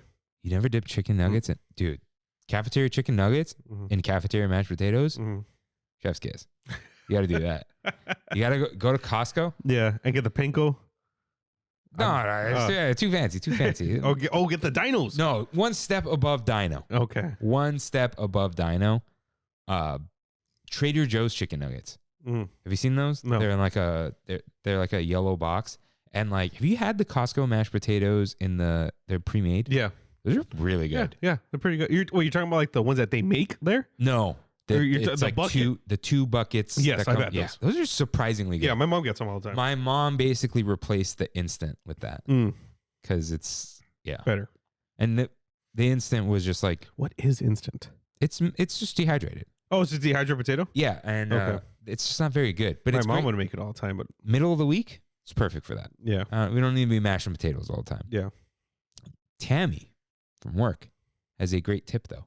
Always keep that on hand, because if you add too much milk to your mashed potatoes, you can thicken it with that. Ah, that's pretty good. You don't need to get the garlic one, just like the plain one. So it's just like, oh, I messed this up. I don't have more potatoes. You just put some of that in there, and it thickens it with potato. Nice. But don't have that as your meal. Yeah. Because it's just like, and there's nothing wrong with it. It's just not, it's not as good. Yeah, you need a little bit of chunks. Some chunks in there. Dude, the Costco one, we used to freeze it. I think you can freeze it. Yeah. Have you tried that one that they make though? You know, the one that they make? Maybe. I've never tried it. It looks pretty decent. It has those like butter. Their mac and cheese is not good. I like it. It's too. It is very that. I couldn't even do the sound. It's very sloppy. Yeah. All right. Yeah, we talked about food so much. I'm just drawing a blank now. There's a lot of food. There's a lot of food to eat. But I'm happy. Very happy. I want a salsa roja right now. You're in love with that thing. Dude, it's really good. It is. Because the cheese is sharp. I'm so upset that my last time I had a salsa roja, it was so bad. So I'm excited for it to come back. If it does. It will. Okay. Festival holidays, live music, and the loop during festival holidays. Yeah, it's good. It's different. Fat Cat Swinger is just... They're awesome, dude. They're awesome. And the new Latino band, too. I really like them. They're kind of small time because... Oh, Dylan Carbone and the Something Band? Yeah. Dude, I saw them. They're great. Yeah, they're awesome. They're great. awesome. I always hear them in the distance. And shout out to Mostly Kosher also. Yeah. Okay. Even though they're loud. They are loud and you can hear them. Doom, doom, doom, doom, Yeah. So let's start with Fat Cat Swinger. They do the classics. They have a little bit of like the Latino flair in there. A little bit, yeah. Yeah. But they're so fun. It's a good mix of people too. I feel like they're the band that... Oh, no, that was the Wise Guys. That is somebody from Bosco would always be playing with. You know what I'm talking about? From band? No. Remember Mondo? Was a year older than us? I don't know. No. Or even like Alfred and all those guys. Yeah. They would always play with this random big band. Huh. And it was really similar to them. Yeah, but they're so much fun. Anytime I see them and I'm not rushing somewhere, I just stop and watch the whole They thing. have like this like hint of ska into them. They do. And right. it's like you can just see the fedora come out and the skanking on stage. They don't do it. They run around a lot. They're really close to that. Really close. But I'm a big ska fan, so I'm happy to see that. Yeah, I didn't realize how much of Tony Hawk is ska. Goldfinger is like the epitome of ska. And it's not okay. I think the thing with Tony Hawk music, it's not like ska. It's like ska with some extra rock in there. Yeah, it's like pop ska. Yeah, it's like pop rock with ska. Yeah, it's good stuff. Okay, and then next, let's talk about Dylan Carbone, which I think is a funny mix of names. It is. I don't know the band's name. Yeah, but yeah, we watched their whole set with. Did you hear the Gloria Estefan song? I don't know the song names. No, they didn't. They didn't play that one? Okay. No. But dude, they got people doing the cucaracha dance. Oh yeah, Like, yeah. Everyone there. They played the Harry Styles song, and then someone yelled like "Bad Bunny," and they did it later. Did they really? Yeah. Wow. And the accordion player is great. Yeah, but it's funny. They're just like some kids, and they're young. Yeah. They're probably what, like 21, 22? Something like that. It must be like a nice little big break for them. Yeah, in Disneyland. And yeah, they're a lot of fun. People, people recognize the music from their parties. Oh yeah, yeah. Kimmy was like, "This is classic Mexican backyard party." Oh, song. that kind of stuff. I think like their original stuff. No. Just okay. like, oh, this is the song. Yeah, this is the other song. Yeah. But if anyone ever plays, Rain, what's the song I hate? Suavemente? Yes, I'm out. It's a good song, man. It's not. It's a good song. Played out. It is played out. It's more played out than any of these other songs. There's another one I think I don't like, but that one, I'm out. I'm leaving. That's my party rock anthem. It is very similar to party rock anthem, yeah. What? Like the amount of outplayness it is. It's just like, it's the go-to, and I'm like, I don't know why it's the go-to. There are better songs than this. Yeah. That's how I found about the Cha-Cha Slide on the cruise. That's a cruise thing, isn't it? I guess. Dude. Cha-Cha Slide and Electric Slide. Yeah. And what's the one? Because old people can do it. The Wiggle? No, whatever this thing is. I don't The know. wobble. Wobble, wobble, wobble, wobble. I hate that one. Yeah. I'm not a cruise guy, Yeah. I guess. Okay. I have not. Are they not playing the Mariachi Divas? Are they just? No, they were playing. Are they playing on their own, or are they just in that Viva Navidad thing, or the Coco thing, or whatever? No, they've been playing I haven't seen them. in Pacific Wharf. Yeah, I've only seen the mistletoes there. Really? Mistletoes are pretty good. I saw the Divas. I love the Divas, dude. They're El Burrito de Belén. Yeah, that's the best. That's the best one. It's Yeah, the and best one. they do the little shimmy next to you. Like, Yeah, yeah, it's awesome, dude. And it's in Spanish and English. Yeah. It's the best one. It's the best version. I Yeah. love it. Like, Yeah, I'm mad I haven't seen them this year. I saw them because I was waiting in line for Pacific Wharf for the peppermint bread pudding, and I was looking. I was like, Cindy there, and yeah, she was playing with them.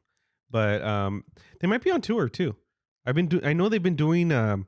Disney announced a Hollywood Bowl Encanto thing, and they're playing for that. I know. I thought they already did that. Or did they already do that? I don't know. Yeah, Laura went. You don't know Laura. But, Yeah, who knows?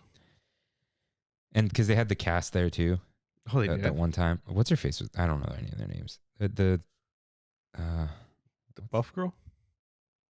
No. She's a TikToker. No, what's her face? From Brooklyn Nine-Nine. What's her name? Oh, I don't know. She was there, dressed as I know. Mirabel. Right. Yeah, as Mirabel? Yeah. Mm. Singing. That's cool. We don't care about Encanto. Right? Definitely not. We don't care about Bruno. That's why we don't talk about it. And is he a villain? No. Is he a villain? No, he was villainized. He was. Definitely was. Yeah. But shout out to the Mistletoes too, a cappella band. Oh, that's what they're called? Okay. I didn't know that. They're cool. We saw them yesterday. Like they were there. And we're like, all right, we'll just sit and watch the set. But I keep seeing them and no Mariachi Divas. I'm like, okay. all right, I like you guys. About the Divas. Yeah, come on. I wanted to watch the handbell carolers. I saw them a little bit. I wanted to watch. I love that stuff, dude. Did you ever do it in elementary school? No. No, I did it in elementary school. Whether you're the C, and when she would put up C, Just shake. You shake. Yeah. I say this in the most respectful way possible. Peak dork. Peak dork for sure. Theater dork is what I mean. Not dork like, hey, you're lame. We were forced in the no, Christmas not program. you. Just like that. That's like the commitment to dork. Right. You know? Okay. Like people who I love marching bands. Yeah. You know what you're doing when you get into the marching band. Yeah. You know, and it's like that's the shtick. Did you ever want to be in the band? No. I did. What'd you want to do? Quads. I don't know what that is. It's the 4 drums. The 4 drums. Of course. You know why? Why? 'Cause I was really good at Rock Band. So you're like, 4 drums. This is good enough. Yeah, it was like in my head, I was like, I can play Rock Band. I can play these quads. So, and I remember talking to Carlos or Alfred or some Edgar, one of them. I mean, like, hey, Some Edgar. or Josh Stanforth. I was like, how do I get in the band? They would tell me, and I never went. Yeah. Kev played the trumpet in band. Bosco? Oh no, not in band. In the band, he had band class. There, dude. Kev, when Father Jose left, yeah, music class was taught by the band director. Was it really? That new band director. Yeah. And Kev had to play the trumpet at home. Did I ever tell you about? I know. Sorry, we're at the end of this, but a little quick tangent about Father Jose, PJ. Okay. Did I ever tell you what he did the end of sophomore year for me? It's when he gave us both A's. Were you with me? I think we were just standing there and he was like, I'll just give you guys A's. Right. Where he's like, screw the administration. What do you want? What letter? If you want an A? Hold on. Let's okay, this test, you didn't get an 85. That's you got crazy. a 92. You're with me. Yeah. Oh, that's right. We're standing next to each other. Yeah. You're just like bumping up our grades in the system. And he's like, I just remember him looking at us, be like, screw the administration. He just liked us. Yeah. I got along with him. It was cool. Because we didn't drop an F-bomb during the final. Mm-hmm. Justin. Mm-hmm. So, yeah, on the topic of John Lennon, our friend Justin, who we love, he was playing and singing Imagine. I remember and this, he missed a word or a note, and he dropped an F-bomb. Yeah. And all on the mic. Yeah, and the parents were there. If you're wondering what kind of vibe this was, Rain has a video that he'll send to you. I can definitely send that video. Playing Dust in the Wind. And with the mandolin and Daniel LeBlanc playing the the vocals to it on a mandolin. So random.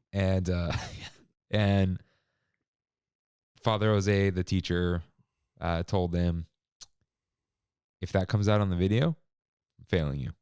If it doesn't come out in the video, you pass. And it didn't come out on the video. Yeah, there you go. There you go. Hey, the last tangential. This is the branch that gets pruned so the other branches can grow. Yes, Come on, it's way out there. What is? Have you kept up with Ricky Tran at all? No, dude. I just went on his Facebook because I've been using Facebook because of my lack of Twitter. And no, yeah, I know, you're going bad reverse. Bad move.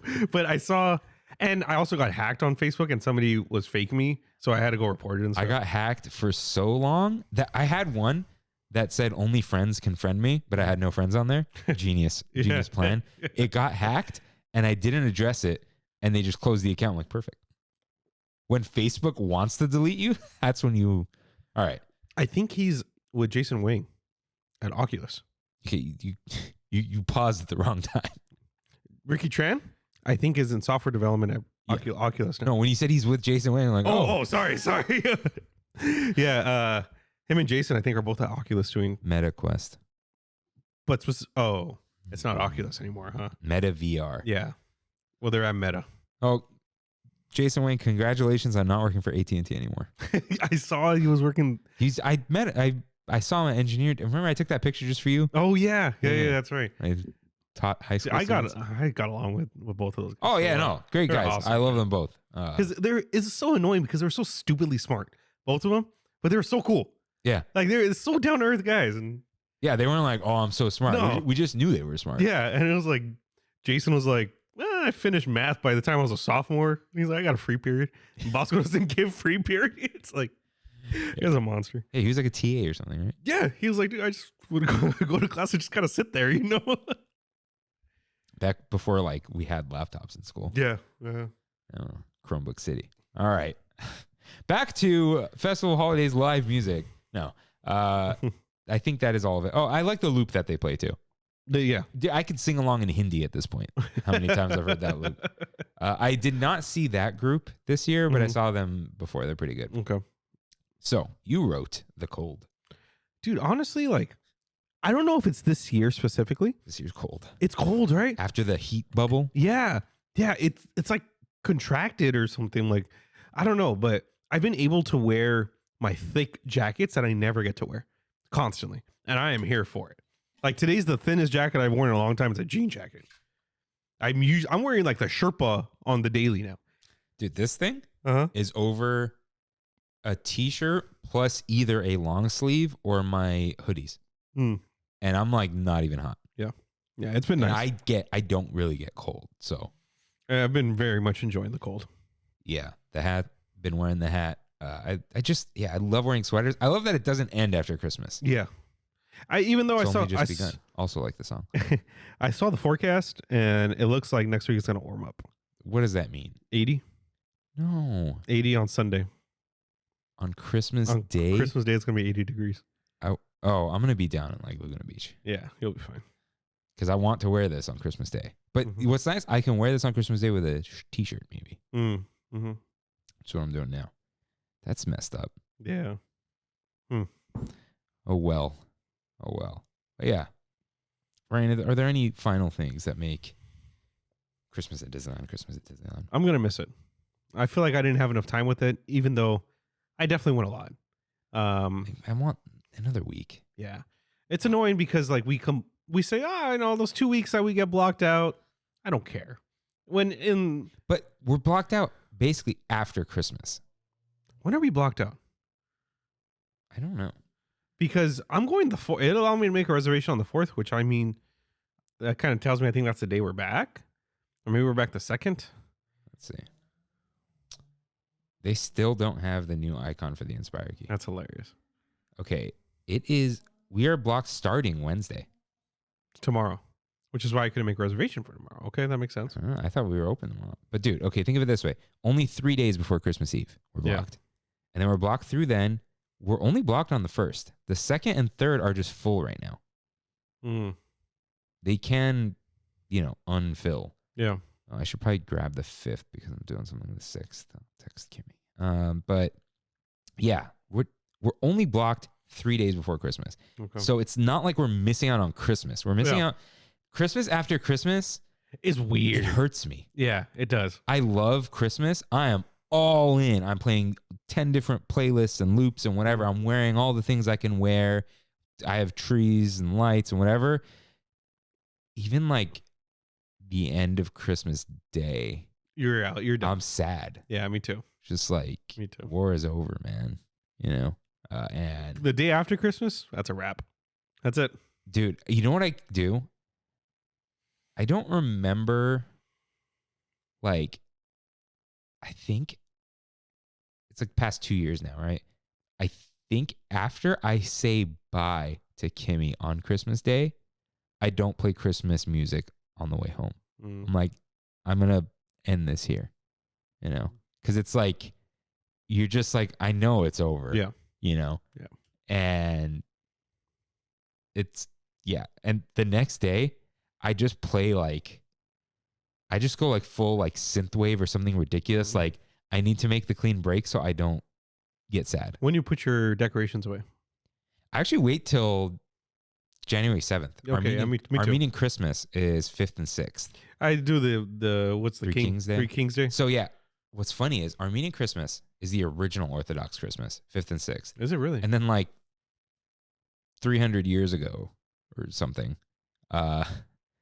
if not longer, Orthodox went to 7 and 8 or 6 and 7, something like that. Mm-hmm. But the Armenians were like, nah, we've been doing this for a long time. And so they keep it like that. So I think it's my friend of the show, whatever, Lydia, her culture in Eritrea, they celebrate Orthodox Christmas. I mean, she celebrates Christmas too, but Orthodox Christmas. So she'll text me Merry Christmas like 2 days before hers. And then I got to remember like hers is still after this. I see. Because at first I thought they were the same. And she's like, no, it's the same thing, but we're like a day apart. That's complicated. Yeah, it's a whole thing. But we usually get together, eat, whatever, on the 5th. But we're probably doing it the 6th this year. But yeah, I wait till then because that's what our family always did.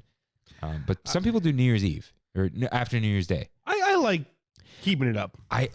I'm good with Christmas decorations till January 2nd. Okay. Right? Christmas clothes and music end on Christmas Day. Yes, 100%. But the decorations, it's like, no, we're in the New Year's vacation time. We can leave it up. But I don't want the music. Like last night, I saw this shirt. I'm sure you've seen it. I saw it at Acorn Gifts or whatever in the hotel. And it was a green, like, corduroy button-up with the little Mickey right here. Yeah. I almost bought it. I almost bought it, dude. And I'm like, Brandy looked at me. She's like, I'll buy it for you if you want it. And I'm like, I'm only going to wear it this week. Then you can wear it next year. That is true. I should have bought it. Dang. Don't forget, you could... Oh, no. Kimmy's like, oh, worst case, we could come to downtown Disney, go get the gingerbread. You got to pay. Our parking is blocked out when we are blocked out, everyone. You don't need a reservation to park, but your parking is blocked out on your blockout days. So, yikes. Yeah, I can't even go drop by and get something. And you got to pay $10. You got to pay $10. No, wait. The gingerbread cookies wouldn't even count towards the purchases. Buy the gift card. Yep. If you don't know what we're talking about, you need to pay $20 to get 2 extra hours on Downtown Disney. You can buy a $20 Disney gift card and it counts. Yeah. Just use it next time you go. Yeah. Or then. Yeah. You're going to spend the $20. Can you use the gift card on the parking machine? I don't think so. Big brain. No, because you got to. Oh, yeah. You don't pay up front. No, you don't. That would be. Could you imagine that? All right. But yeah, those are the most important things to us about Christmas. There is a lot more, there's garland on golden horseshoe and whatnot. But these are the big things. And I guess one final note is I love that many of the lands have very subtle Christmas loops going on. Yeah. And it's just very nice. Yeah, Christmas at Disneyland is special and everyone knows that. For sure. Everyone does actually know that. So it is now time for Now Slaying.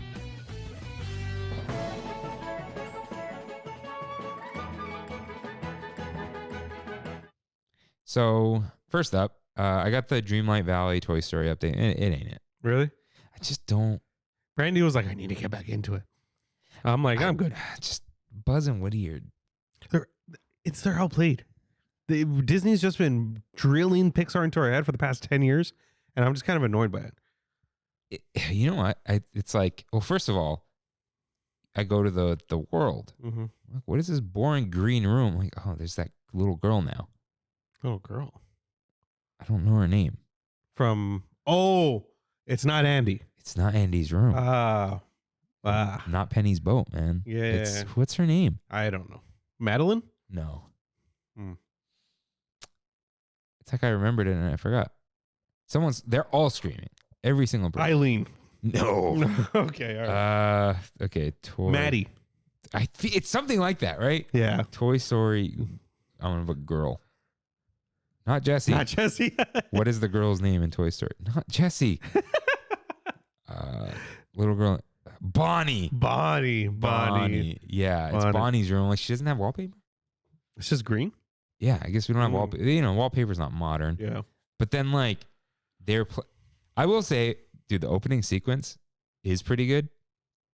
You don't care if I say it, right?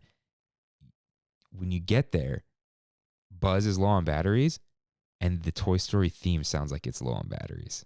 Oh, that's cool. It's pretty good. That's cool. It's like almost creepy, but not quite. Mm. But then I'm like, but it was really good in Kingdom Hearts 3. Like, it actually was. Yeah. So is it the brothers again as the voices?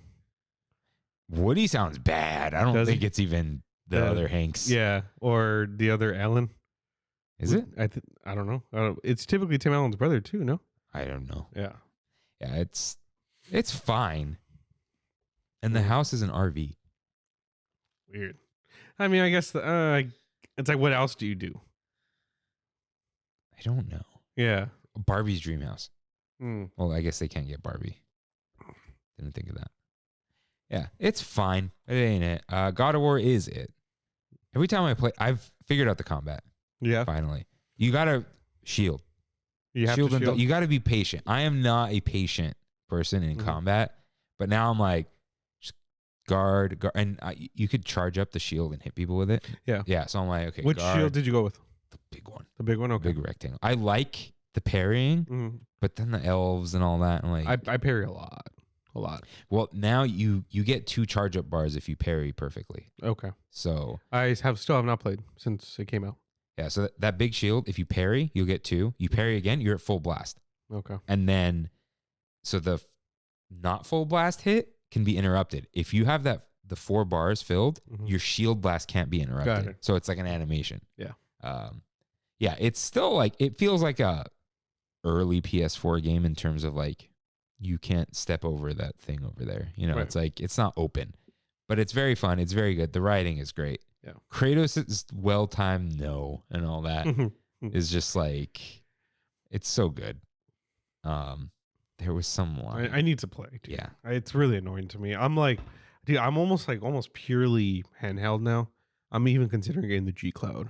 No, that thing's not good. And Tencent made it, dude. I know Tencent made it, but it's like, I want to play my PlayStation, but this thing doesn't What's wrong with the Steam Deck? It doesn't. I tried Chikai, the PlayStation streaming thing. When are you going to sell your Stream Deck and get an INEO? I had an INEO. What happened? I hated it. Why? The new one is like crazy. Oh, I got the INEO Next? Air. No, not the Air. No, I got the expensive one, but I bought it secondhand on OfferUp for $600. And I ended up selling it for $5. Because the new one's really good, and it's, I think it's 720p. I'm waiting for the GPD4. Which one's that? It looks like a Vita, but it slides up like a sidekick. Oh, with the thumbsticks up top? Yeah. No, it's offset like a Vita. GPD4. They just started. All the handheld guys just started putting reviews out today. Oh. Yeah, I think it's as good, if not better, than the iron stuff. Okay. Yeah. Oh, and you don't need this. Oh, that looks great. Yeah, and it's a physical keyboard. You know, it says better than Steam Deck. It's a 6800 Ryzen. Okay. I'm considering that's $800. Dude, they knocked off the Vita. Look at that. Oh, for sure. I think, yeah, everyone's like, if you want. Dude, don't get that cloud thing because you can't do anything else on it. I know. I just want to play my PlayStation in my hand. iPad. Oh, wait. You want the controllers attached? Yeah. Maybe I'll try this again. You can't play God of War on that. No? No. It's too small. It is. Yeah. I don't know, dude, but I need to just sit down. Right now, you have multiple TVs at home. I do, but I need to sit down and get rid of all my Christmas stuff because my office is just full of Christmas gifts, right? Yeah, I've been like, you put them under the tree. That's where they go. I don't want Frodo to. Is it? Yeah. You know what I was thinking? Spoilers for my life. I'm not big on the dog thing, right? But you gotta neither was I. Compromise, middle ground, whatever, right? If everything works out with, you can't just go pick a dog. You know? Dog stores are messed up, all that kind of stuff. But if all that logistics work out, I like wiener dogs. I realized something pretty cool about wiener dogs. Maybe a little sad, but they can't climb anything. No. You put the tree a little high up, they can't lift their legs. Yeah. I wanted a wiener dog. Oh, you did? Yeah. And it's kind of, Frodo showed up and said, I'll take him. Now I got a pit bull. Oh, you guys didn't know what he was going to No. We thought he was a Chihuahua. He didn't look like a Chihuahua. He's mostly Chihuahua. Yeah, you went from Frodo to Balrog. Yeah. He's a big boy. Yeah. Bell dog. Bell dog. Yeah. But yeah, I'm like, oh, they can't even like jump up on you got to put them on the couch. Frodo just learned how to jump on the couch. He wasn't able to for the longest. Because I'm persnickety of my house a little bit. And you train animals or whatever, but I'm like, oh, they're not like friggin', is it not Rottweilers is the other thing. Huskies? No, Huskies. Listen, I love Huskies, but they start singing and I'm out. You've heard them, dude. Yeah. German Shepherd, maybe? No. I think it's there's just these dogs, they just jump on you. They're just like they Labs. No, I think it is not a Rottweiler. It sounds like Doberman? Yes. Yeah. Too much for me. Yeah. They're cute. I'll look at them. Yeah. And that's why I can't do a cat. Yeah. They're too mean. Yeah. And I think they're the cutest things on earth, but I can't have one. But they're mean. Yeah. They're just like, they'll look at you while they ruin your stuff. Yeah. Yeah, for sure. I can't do that. I'll donate to cat shelters. I'll go pet them. Then when they come by me in the neighborhood, I'm like, what's up, little guy? Yeah. But that's all I could do. Shout out to Gideon. Gideon. Did you see the cat in Kimmy's story with the half mustache? Oh, yeah. That's Gideon. Oh, I see. The best boy. Yeah. All right. Anyways, now slaying, yes. I've been playing Crisis Core. Oh, Constantly. I hear it's great. Fantastic, dude. And it's exactly what I want. It's a handheld version of a game. What are you playing on? My Steam Deck. 60? 60 locked. Dude, it's 64K on PlayStation.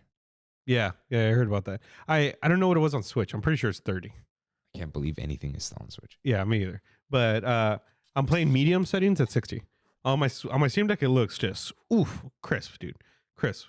But yeah, like I forgot about the missions. Like they're very quick. Only missions, right? Yeah. But there is the overarching story. There's no walking around. No, not really. Not really. You go on the mission, you walk around and you encounter things. Got it. Yeah. But that is kind of good to hear because I feel like I can get there a little quicker. You can. And it was kind of like Final Fantasy VII Remake before. Because you'd be walking around and it would say, did you play Crisis Core? Never. No? I never had a PSP. I always thought it was the coolest thing on this planet. Yeah. I love my parents, but they stopped buying me handhelds after GBA. Got it. They didn't at the time comprehend how they cost more than $100. Mm. Well, it's this whole thing of you walk around and an enemy kind of comes up randomly like in Pokemon, but it says activating combat mode. And then you go into like a Kingdom Hearts-esque combat. And after you beat it, it says mission complete, or it says something like that. And you go out of the combat and then you keep going. It's battle system. I forgot how freaking Is it like good Final Fantasy X? No. No. The way it goes into a battlefield from the outside, but then it's action. It's a lot more seamless. It's you walk, you see the enemies pop up while you're walking, and then all the UI comes in while you're still in frame. Oh, that sounds cool. It's freaking awesome, dude. It's awesome. Having a great time. Like amazing time with Crisis Core. I'm kind of falling off of Snap a little bit because it's so stagnant. Like it's so hard to get cards that I need. Like I know what I need and I know what I want, and it's really hard to get. Like you see other people playing them? Yeah. And I'm playing these other cards that I want, and I'm like, like it's just frustrating. So, and like they did this thing called the token shop where you can now buy cards with tokens that you get from collectors things. But I've had She-Hulk as a pinned card, which is pretty cool. But it's probably going to take me like 2 months to get her. And there's not really a way that you can buy it, like buy to get her quick. So, but yeah, just a lot of Crisis Core playing that. I downloaded Snap. Did you? It's pretty good. What level are you? I don't know. Okay. This is the thing. I'm having a lot of fun. I don't care about the characters at all. No. I thought I would. I don't. Yeah. Like, I look at the card, like, oh, you got that? I'm like, I don't care. I just hit upgrade when it tells me I can now. Because I'm just like, yeah, that's fine. Give me the upgrade points. I'll get a new card. You're showing pull 1, though, right? I have no idea what any of this means. Or if you just tell me your collection level, I'll tell you all the cards you have. Oh, okay. Does that say who you're going to play to? Collection level is because it's what determines what you I was what you never play. Losing.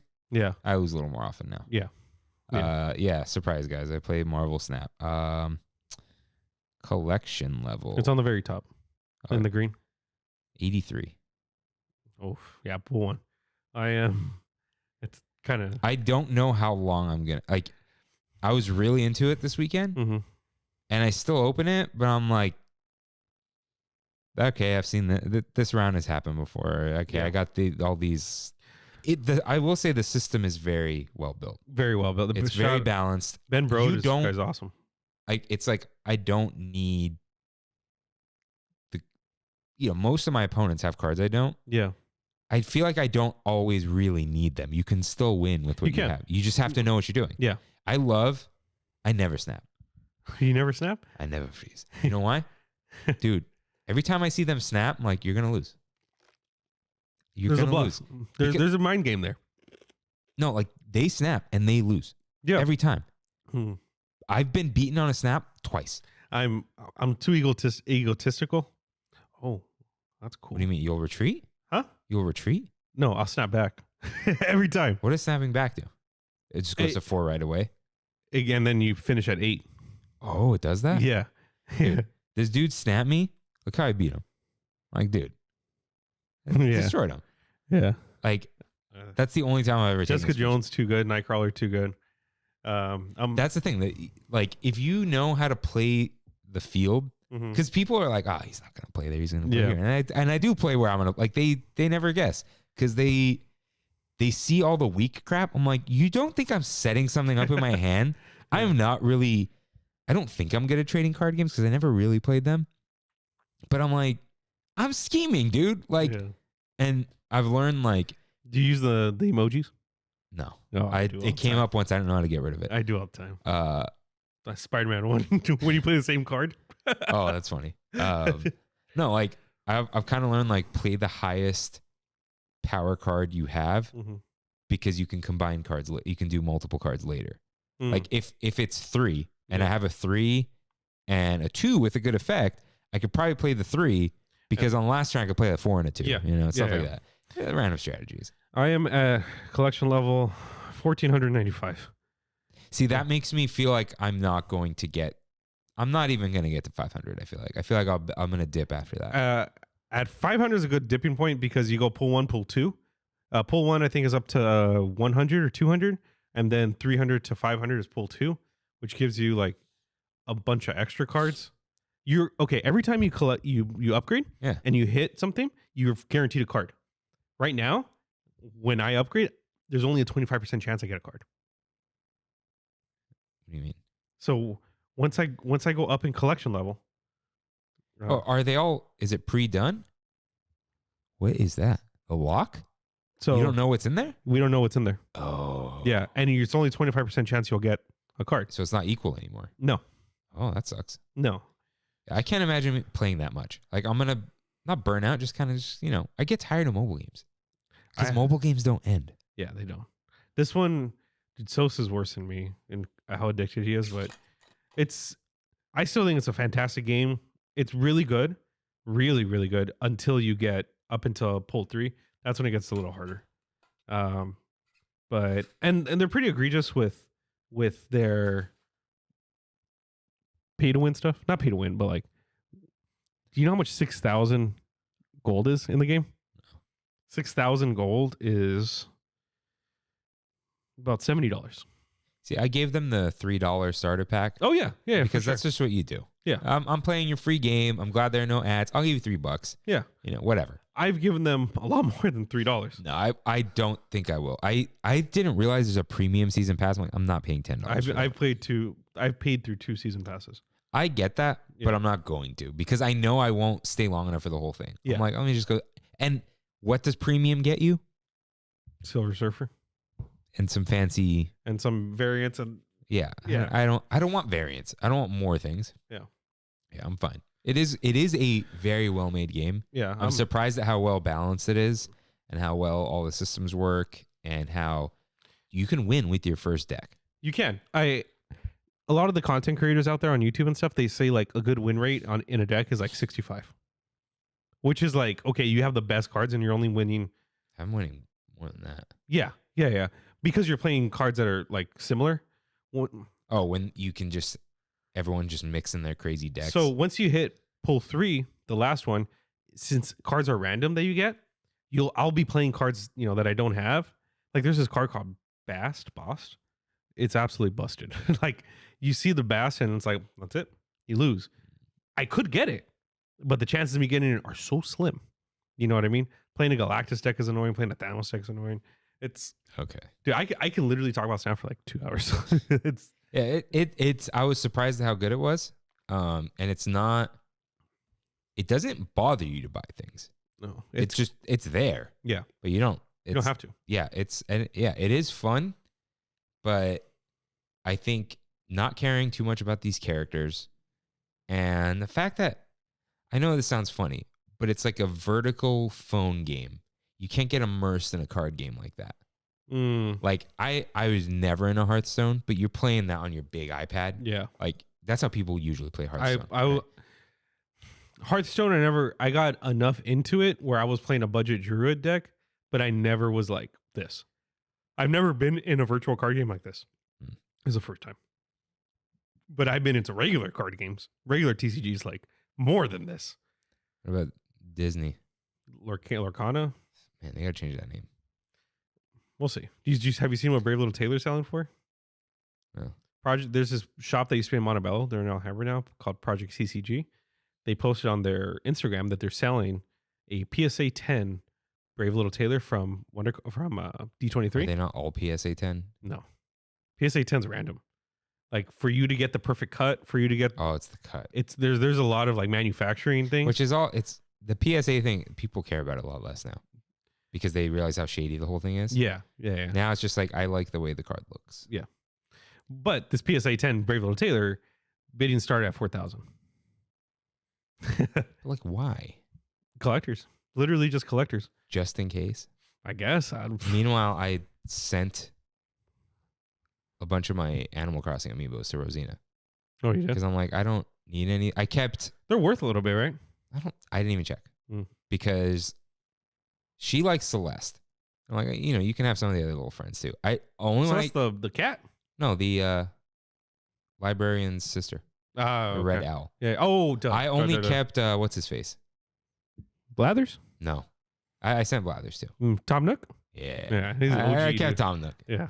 But I'm like, hey, if you don't want them all, you'll find a place for them, right?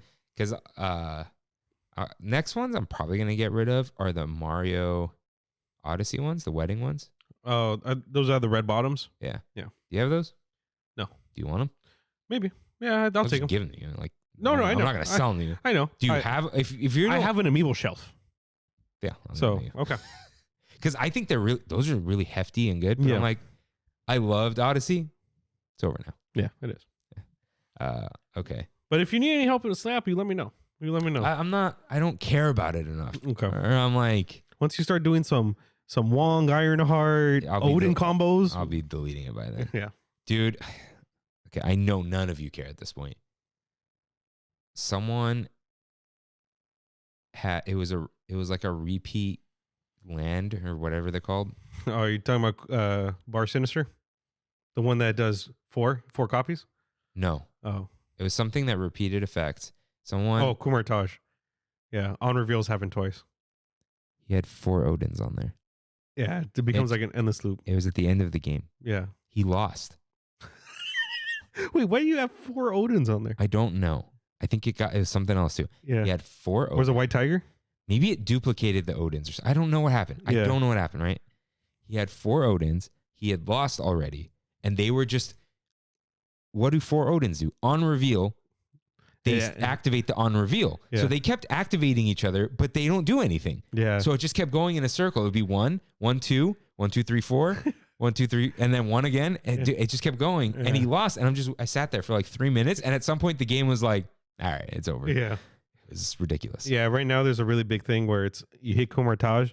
Wong is a Kumar Taj. When you play him, he does on reels twice.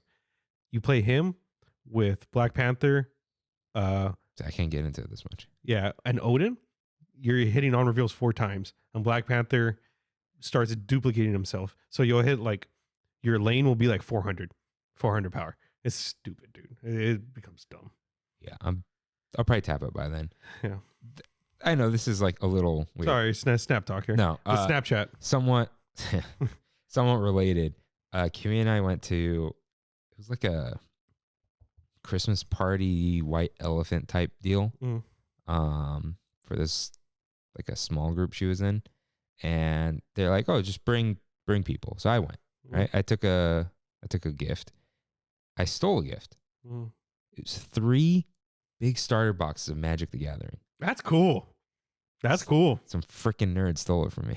Oh, come on. And once the 2 steals, it's frozen. Because I was like, oh, I even said it. And it was like some poor woman got it. Yeah. And like, she didn't care. She didn't want Magic cards. I'm like, you know what? I've never had Magic cards. I'm going to steal them. Yeah. And he took them. And I'm like, man. Freaking nerd. Come on. I was going to take him to work. I was going to be like, hey, Michael, any good stuff in here? Yeah. This is my in. But like, and then someone was like, oh, dude, you could buy them. I'm like, nope. Yeah. No. If I'm in for free, I'm in. Yeah. But once you start buying the Magic cards, it's over. It's over. Magic the Gathering is a gentleman's game. To me, that's the mature nerd game. You got Yu-Gi-Oh! Those are the, sorry, any Yu-Gi-Oh! Players. Those are like the uptight, oh, you can't do that kind of nerd. You got Pokemon. Those are the chill dudes. Pokemon are like, we'll roll a dice and see who wins. You're playing, yeah. You're playing Pokemon with like old dudes, some kids, some cholos. Yeah, exactly. Like everyone's playing Pokemon. Everyone that I've ever talked to when I was playing Pokemon competitively, they're like, I left Yu-Gi-Oh! Because it was toxic. I left Magic because it was too expensive. You know, now everyone's playing One Piece, but that's Magic a different story. Is Dota 2. Yeah, exactly. And Yu-Gi-Oh! Is League of Legends. Yeah. And Pokemon is Pokemon Unite. is Team Fortress 2. Oh, yeah. Everyone's like, give me another hat. Yeah.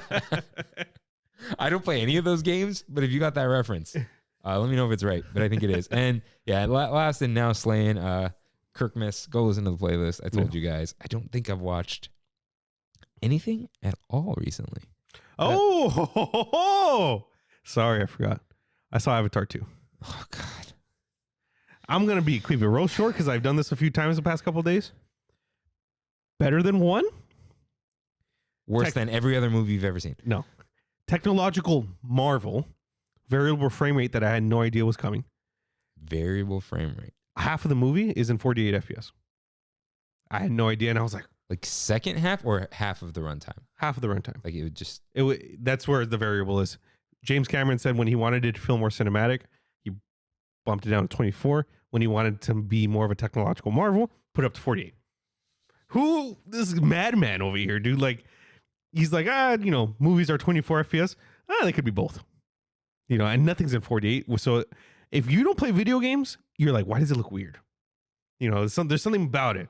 But you have to watch it in Dolby or IMAX Laser to get the 48. Laser. Yeah.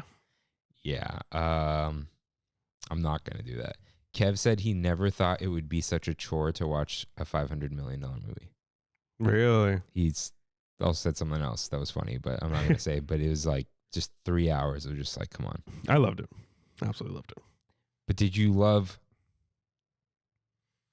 consuming it or did you love looking at it? Both. Was the story any good? Better than the first one. It has a not good rating. Really? I think so. I thought it was like in the 80, 82. Oh, 78. Okay. I thought it was lower than that on Rotten. Yeah. I mean, I enjoyed it. Puss in Boots has 97. I hear it's phenomenal. That it's the best DreamWorks movie since Shrek 2. Wow. Have you seen that video of when they announced the DreamWorks new logo at the Puss in Boots premiere? They premiered the new logo. I've seen it. It doesn't look that good. It's like shows all like their popular movies and stuff like Trainer Dragon and Kung Fu Panda. Like Marvel and PlayStation? Yeah. And then they show Shrek and he got like a standing ovation. Everyone's like, yes, Shrek. It's the house Shrek built, dude. Yeah. It's not the house ants built. It really is. Yeah. I may just watch Avatar if I can watch it in 3D on my PSVR 2. That's it. I don't even have anything against it like Wakanda Forever. I just don't care. At all. I don't get it. I don't get why people cared so much before seeing it. This is like everyone who said, I love the Sega Dreamcast. Mm-hmm. They sold like 500,000 of those. I know all of you did not love Avatar when it came out.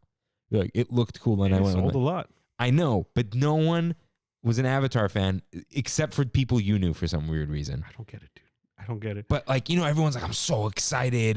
What's the thing that they say? They yell something. An Avatar? Yeah, they have a word. There's an Avatar catchphrase. That tells you something right here. Yeah. Solely stick together. No, not Zuko. That's the real one. No idea. Sivako? Sure. I don't know. Idea. Did I just curse in a language? I think it's a Pandora thing because of Walt Disney World. It's possible. Maybe that's why people care. I was listening to the Kind of Funny podcast and they were talking about it. They put it perfectly. Avatar is just a theme park ride. And that's probably why I like it so much. You look at it and you're like, that is awesome. And you're just in it. Did you see how James Cameron flipped everyone off? No. Oh. Him in Japan?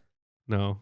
What did he do? So you know how James Cameron loves himself? Nature? Oh, okay. Yeah. And the world and whatever. Mm-hmm. He did a premiere type event at a dolphin show. Like, dude. That's a little, okay. The way of water, nature, being one with the world. Let's make these dolphins dance. Like, what? James Cameron's a very interesting person because I feel like he knows that he can do no wrong. Not no wrong, that nothing actually matters. Yeah. Okay, I see what you're saying. I don't think he thinks he's the greatest. I think he just knows it doesn't matter what anyone says. He's going to succeed. The one thing that it really irked me, I think I've talked about it before. When Wonder Woman was successful, he's like, Wonder Woman shouldn't be successful. I had a successful woman that I put out, Sarah Connor. It's really weird. Yeah, and I'm like, let Wonder Woman just live. You know what I mean? Like, why do you got to come out and be like, well, what about mine? Speaking of, though, the Jennifer Lawrence thing was funny. What was that? How the female hero started with Hunger Games. And everyone's like, what? Oh, God. Like, Alien? Sure. Anything else? But, like, it was like everyone was like, oh, Sigourney Weaver had no idea. Like, this is like all this stuff. I don't know. But, yeah, I don't care about Avatar. But James Cameron, besides that dolphin thing, he is funny. He's funny with he's like, oh, people are saying this, just go see the effing movie. Like, did you hear what happened when the Fox executive went to his office? No. So before Way of Water came out, I think a couple years ago, they went into the office and said, hey, you got to cut the runtime. 3 hours and 7 and whatever minutes is way too long. Like, you're going to be one of the longest movies ever. It needs to be like 2 hours and 30 to be successful. And he said, get the F out of my office. That's what you should say, though. It's like, hey, this is my movie. Yeah. Get out. Yeah. No. Like, only James Cameron could say that. Maybe a couple other people. Steven Spielberg. That's pretty much it. Listen, Endgame was too long. So, but that's the other thing. I don't want to sit there with stupid Dolby glasses on my face for that long. Hey, there were some nice Dolby glasses I had. It's okay. The best 3D glasses I've used so far. Their new style? It was like very comfortable. Like I don't know what it was. Not Star Tours. No, those are the original Avatar glasses. Yeah, The Star Tours ones. Okay. Anyways, yeah, I'm not gonna go see that. Probably next movie I'll see in a theater. The Whale. No. I want to see The Whale for some reason, but not in a theater. Babylon. What? Babylon? I don't know what that is. It's the next La La Land. No. No. I think Quantumania. Oh, okay. I want to see Oppenheimer. Mm-hmm. Barbie is a wait for reviews because it has the potential to be hilarious. Yeah. And everyone's like, oh, I love Greta Gerwig. We'll see. I like Greta Gerwig. I don't love her, but I like her. We'll see if they nail it. And everyone's saying they did. Reviews. Yeah. We'll see. Because I'm intrigued. What's up with Simu Liu? Have you been hearing any of this? He's one of the Kens. No, I know. But Kaylee was telling me the other day, she's like, he's canceled. I'm like, Simu Liu? That guy's an angel. I'm like, well, I don't know about that one. He said some things on Twitter or something. Liu cancel. Let me look this up. I don't know how we got here. Hope he gets canceled for real. Yeah, you know what, Kaylee? Oh, he made fun of Batgirl getting canceled? What has Simu done? No. Fans defend. TMZ tried to cancel him like a year ago. Oh, a Twitter joke following Batgirl. I'm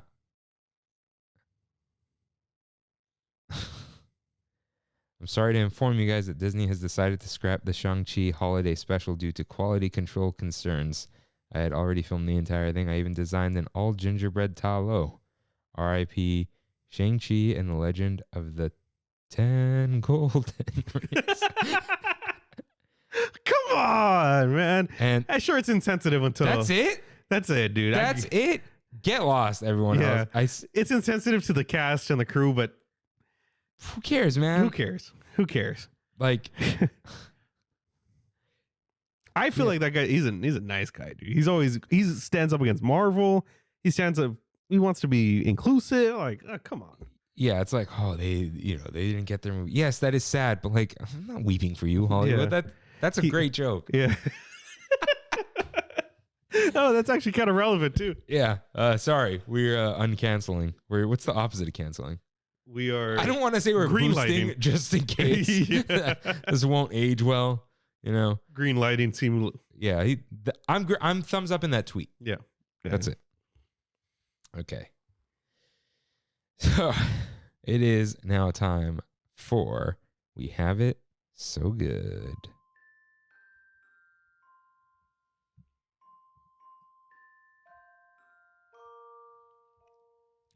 Sorry, we have it so ho good.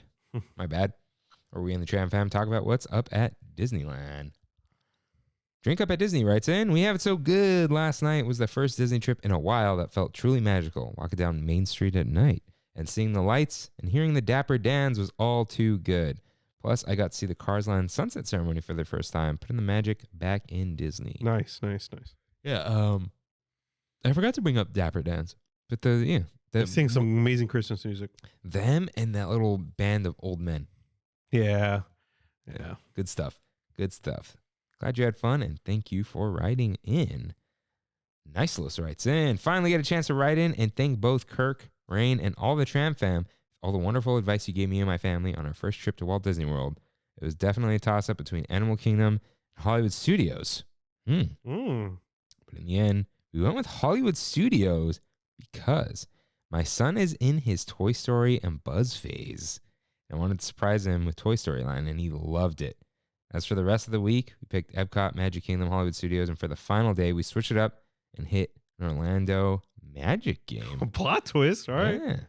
Yeah. So if I can recommend a nice place to eat at Magic Kingdom, I definitely recommend Be Our Guest Restaurant. Such a great experience. Beast comes out to greet everyone at the table. Thank you all again. We can't wait to go back. Nice. I'm glad you had a good time, man. Yeah, I've been getting the consensus of like, you just have to go to Be Our Guest. Yeah. Good food, bad food, whatever you think the food is, you got to go. Yeah, when you walk in and you see the view, I guess you can say. It looks like correct size. Yeah.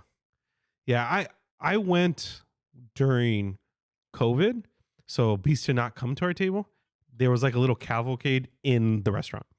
And he would walk around and be like, hello, everyone, blah, blah, blah, blah, blah. Yeah. But wouldn't talk and just, you know. So, but yeah, Be Our Guest is really interesting because you can go to different parts of the restaurant and be like, whoa. Like each room is a little bit different, which is really cool. The stained glass is awesome. Even the facade, like looking down at it from when you're inside of the park. Awesome. Nice. I got to try that out. Thank you for writing in. Glad you had fun. Oh, she didn't write in, but I had asked Tiffy Luna about Harmonious, 360-degree show. You didn't like it, whatever. She's like, why did Rain watch it from there? She showed me her view. It's way different. Really? When you have the postcard view, like DCA, when you're in the center and you see all the screens and whatever, I'm not saying it's good. I don't know. Yeah. Look a lot different than what you showed me. So yeah, I'm kind of upset about it. It's fine. It's fine. I'll be back in Epcot soon. All right. You turn 30 soon, man. That's weird. Oh, man, what am I getting you for your 30th birthday? A walker. For there? Yeah. Nice pair of New Balances. All right. Christian with the K writes in. We have it so good. Had a pretty good time at the parks last week. Seeing my wife's family experience all of Galaxy's Edge was so nice. They're huge Star Wars fans, especially their reaction to Rise of the Resistance. Got to try a bunch of unique food. My first time really getting into the festival holidays. Had a running sinus headache that turned into a sinus infection due to the cold, though, which is the only bummer from the trip, along with it preventing me from riding Splash Mountain one last time. Gotta ride it. Yeah, Kimmy said she won't ride it one last time, but that she will ride Tiana's Bayou Adventure 1 only time. Got it. Yeah. Like, okay, that's fair. Yeah, I was going to do it, but it's so cold right now. It is. Like, this is I'm down, though. Yeah. You know what? It's gotta be after Christmas because I don't want to have this. I need a windbreaker on the outside. All right. Thank you for writing in. So since we recorded on Sunday, I had 3 trips. Me too. Did we both go that Sunday? We did. Yeah. So you go first. You got there first. That was a pretty quick trip for me. We did only really a couple things. I did Animation Academy and I drew Oswald. I ate the pork shawarma from the shawarma cart. For some reason, Brandy walked by the shawarma cart and was like, she's like, I want shawarma. Cool. I'm down, even though I had tabs left, but it's fine. So I got the special edition Wakanda Forever version. We had the rum chata drink that I was talking about earlier. Waited for Guardians and went on Guardians. While we were waiting and we were in the overflow line a little bit, the end of the Disney or the parade that they have, the cavalcade, the cavalcade, passed right by us. Yeah, that's cool. Yeah, and perfect view. And hey, got Mr. Incredible's thick legs, dude. Dang. Pretty much it. I think after Guardians, we went home. Nice. Mm-hmm. Yeah, we had a nice little trip. We went to Paradise Garden Grill because Kimmy wanted the pozole thing. She goes, I just want to try it anyway. Yeah. Right. So she got that. It wasn't bad though. It was just the dip. Yeah, it was just disappointing. Right. Yeah. Good amount of food though. Yeah, it was surprisingly big. Had a lot of chicken. Blah blah blah. The chicken itself was well cooked. It was just I got the chicken tinga burrito. Got it. Tasted great, but the tortilla was like cold, sour. Not a good tortilla. Yeah. It tasted like a cold tortilla, but it wasn't cold. The pupusa cart was there. Do you got it? I used my last tab. And I'm standing in line waiting for the burrito, and this nice lady goes, "Oh, is that your first time trying the pupusa?" I'm like, "Oh yeah." She just looks at me with a side eye. It's kind of dry, and it was. They didn't have the curtido. What? Yeah. You have a pupusa just like that? That's all they had. No curtido, no the salsa. No sour cream, nothing. That's blasphemy. Yeah, and then Salvadorians need to come together and shut this down. Yeah, no, they do. And then like I never, ever eat at the cucaracha truck. Never. You die. Yeah, I don't either, dude. Anytime my employees are like, "Oh, I forgot lunch. I'm just gonna go." I'm like, "Don't do it." They leave at 1:30. I'm not feeling good. I go, of course you're not. Wait, that's a good Yeah. truck. I've only eaten one thing from there. The pupusas. They only have like 4 of them. Jaime brought me one. What is it? Revuelta? Yeah. Nice. With all of it. Yeah. The pork, the beans, and the cheese. Amazing. It's the only. I don't even touch the curtido from there. Really? This pupusa is like wet, dude. Yeah. It's crispy and oily. Like I don't trust their cold vegetables. Like, but it's pretty good. Heidi Brandy's gonna be aunt soon. She's half Salvadorian, I think. And oh my god, dude, she makes the best homemade pupusas. Dude, the place around the corner from your work is great. Which place? El Salvadoreño. I don't think it's there anymore. Oh no. You don't even want to know the name of the place that replaced it.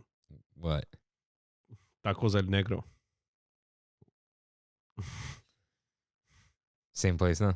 Mm-hmm. Dang. Mm-hmm. They had good pupusas. I never went. Dude, it was like the size of a plate. Actually, I did go. I did It's go big. once. Yeah, they were big. I went years ago though. It was just like some guy. Yeah, you're talking about it's like on Peck, right? At the blue. Yeah. right? Yeah. Tacos El Negro now. All right. Mm-hmm. Any good? Never been. Oh. No, bad name. Yeah, and the Dylan Carbona and whatever were there. That was fun. They were good. The Harry Styles song was good in that version. It's better than the original, I think. And then we went to Redwood Creek Challenge Trail. Nice. The line for Santa was too long, but we just explored. It's decorated. It's so nice there. You got to go, dude. And then we walked through the hotel. The line was crazy, but we watched a little bit of the Handbell Carolers. Just like a song or two. They're in front of the gingerbread house, right? Yeah. So just a song or two, and then saw the beautiful tree. Yeah. And we left. Nice. It was nice. And then this past Saturday we went. I went Tuesday, Oh, the 13th. Go ahead.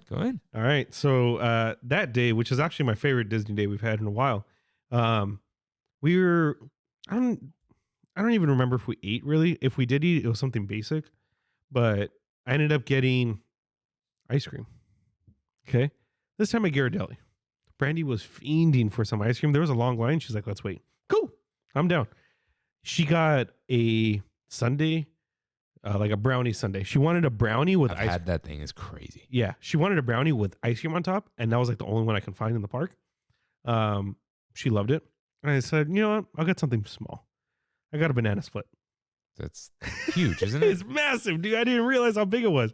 And I ate maybe like half, and I was like, oh, I'm done. We did Midway Mania. Hadn't done it in a while. Whoa, yeah. Yeah, and it was like a 10-minute wait. It was low yesterday. Yeah, It was like 25. It's been pretty low. But we were already there pretty late, and we went to Midway Mania, and we got out. It was probably like 10 o'clock or so, and walked around the pier. We got to where everyone was waiting for World of Color, and I was like, hey, I haven't seen the Festival of the Holidays, World of Color, whatever it's called. Oh, yeah. Yeah, it's different. And Brandon's like, really? And I was like, yeah. So we went in. It was a pretty decent area to watch. And I was like, but it was fine. I looked to the bottom, the wet zone, empty. Like 3 people down there, dude. Literally in that whole area, like 3 people. And I said, hey, you down? It's like 40 degrees outside, right? And she's like, if you give me your jacket, I'm down. Ooh. I said, let's do it. I was t-shirt only, watching World of Color in the wet zone in 40 degrees. Worth every second. Worth every second. Overall, the show was good. It wasn't as good as regular World of Color, but one segment of the show was phenomenal. That was the Trans-Siberian Orchestra. That's what I knew it. I knew it. That was what I was thinking in my head. I'm like, they must do that song. They do it. They do it. And that's the Pirates moment with the crazy fire and the, awesome. The original song that they have at the end, not good. Never good. Not good. And for some reason, the show never ends. Like, the show's done. And then there's 2 or 3 more songs after the last song. Joy to the World is playing at the very end while people are supposed to be walking out. But it's like a whole nother song that they play. And it's probably one of the best parts of the show. So we stayed until the very, very end. And totally worth it, dude. I mean, look at this. Unobstructed view of World of Color. You can see all the people behind us. Literally nobody around us, dude. They just didn't want to be there? They were scared of getting wet because the sign said, hey, you will get wet. Did you? No, not a drop on me. It was awesome, dude. Like, man, it's been a long time since I've seen that. Yeah.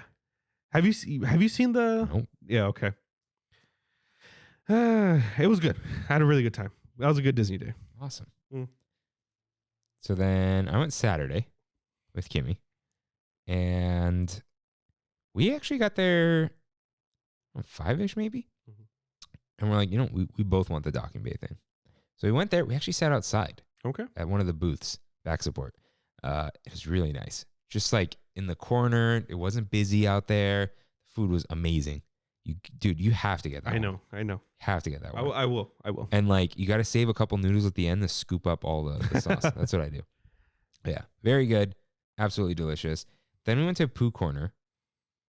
I don't know why I wrote Pooh and Corner. Oh, maybe that's when we saw Santa.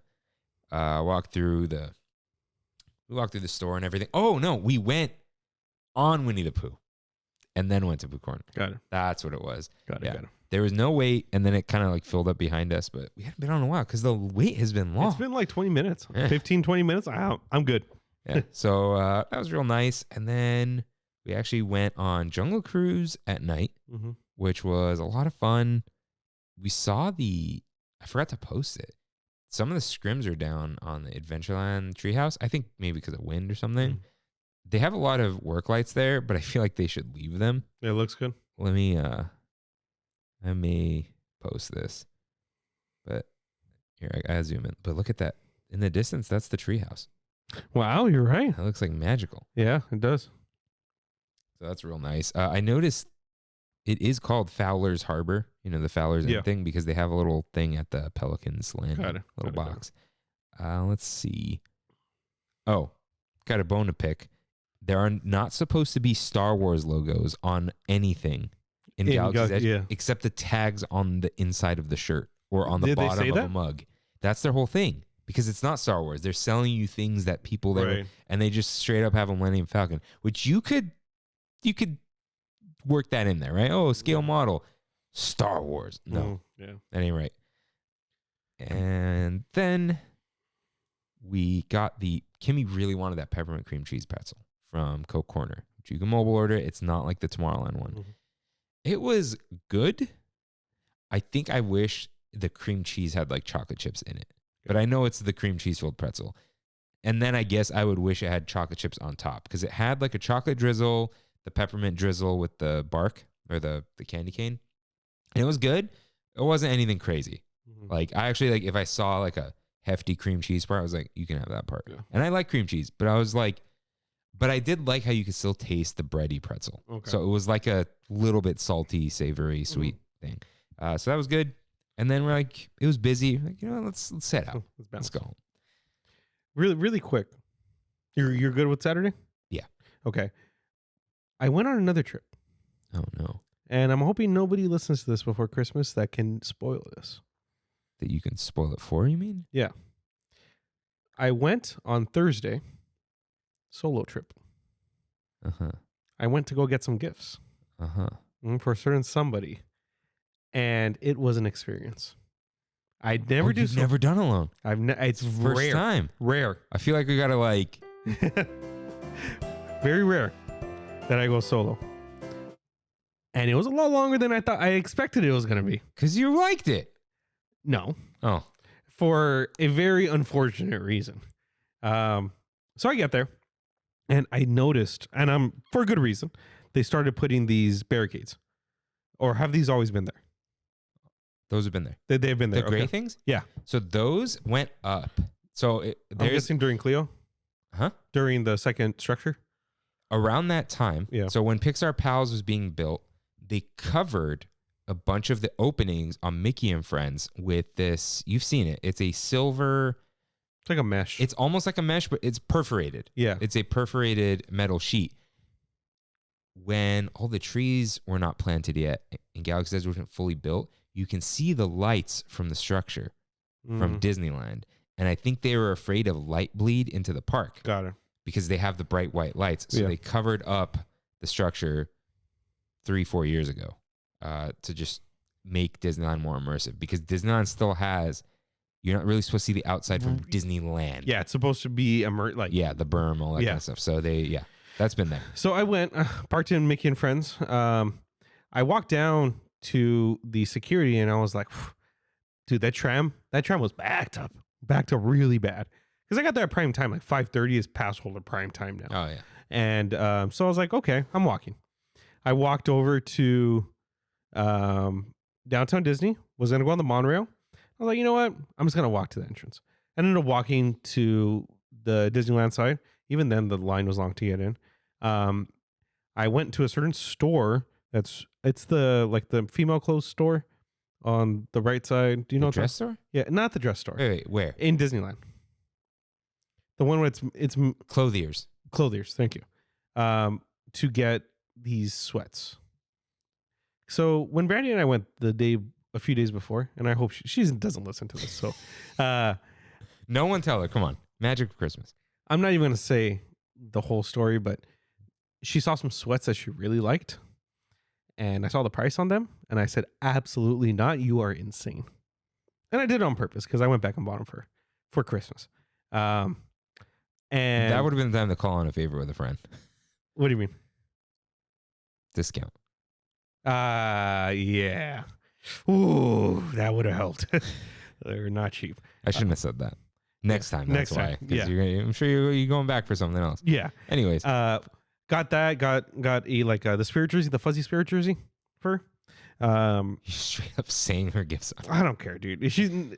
We're good. We're good. If you know Brandy, don't tell her until after Christmas. And then I walked all the way to Pooh Corner. Got some more stuff at Pooh Corner that she wanted, and walked all the way back. Took the monorail out, and I monorailed out to the structure. Walked to the structure. By the time I got to the structure, it was about 7:00. You neat? No, I walked in, got the stuff, and left. Took about an hour and a half to do all that, and I couldn't find my car. I lost my car for an hour. An hour? An hour. You didn't use the car locator feature? No, I definitely did not. And I realized why I lost my car. I took this picture being like, oh my God, like this is different. I didn't realize that. I was looking in Mickey. Did you come down from Goofy? I came down from Goofy. That's crazy. I came down from Goofy. And Brandon's like, man, why'd you get home so late? Like I ordered food and the food had already gotten there like 20 minutes before I got home because I was trying to time it right, but I couldn't find my car. I was so frustrated, dude, that day. But anyways, yeah, that was an interesting solo trip. Nice. I'm proud of you. Would you go back to hang out? I think I would. Now that it's not scary. Yeah, I think you're just chilling, dude. Yeah. Imagine chilling with a drink in your hand. Yeah. Walking down Grizzly Peak. Yeah, that's nice. Before that Saturday too, second to last thing I'm going to talk about.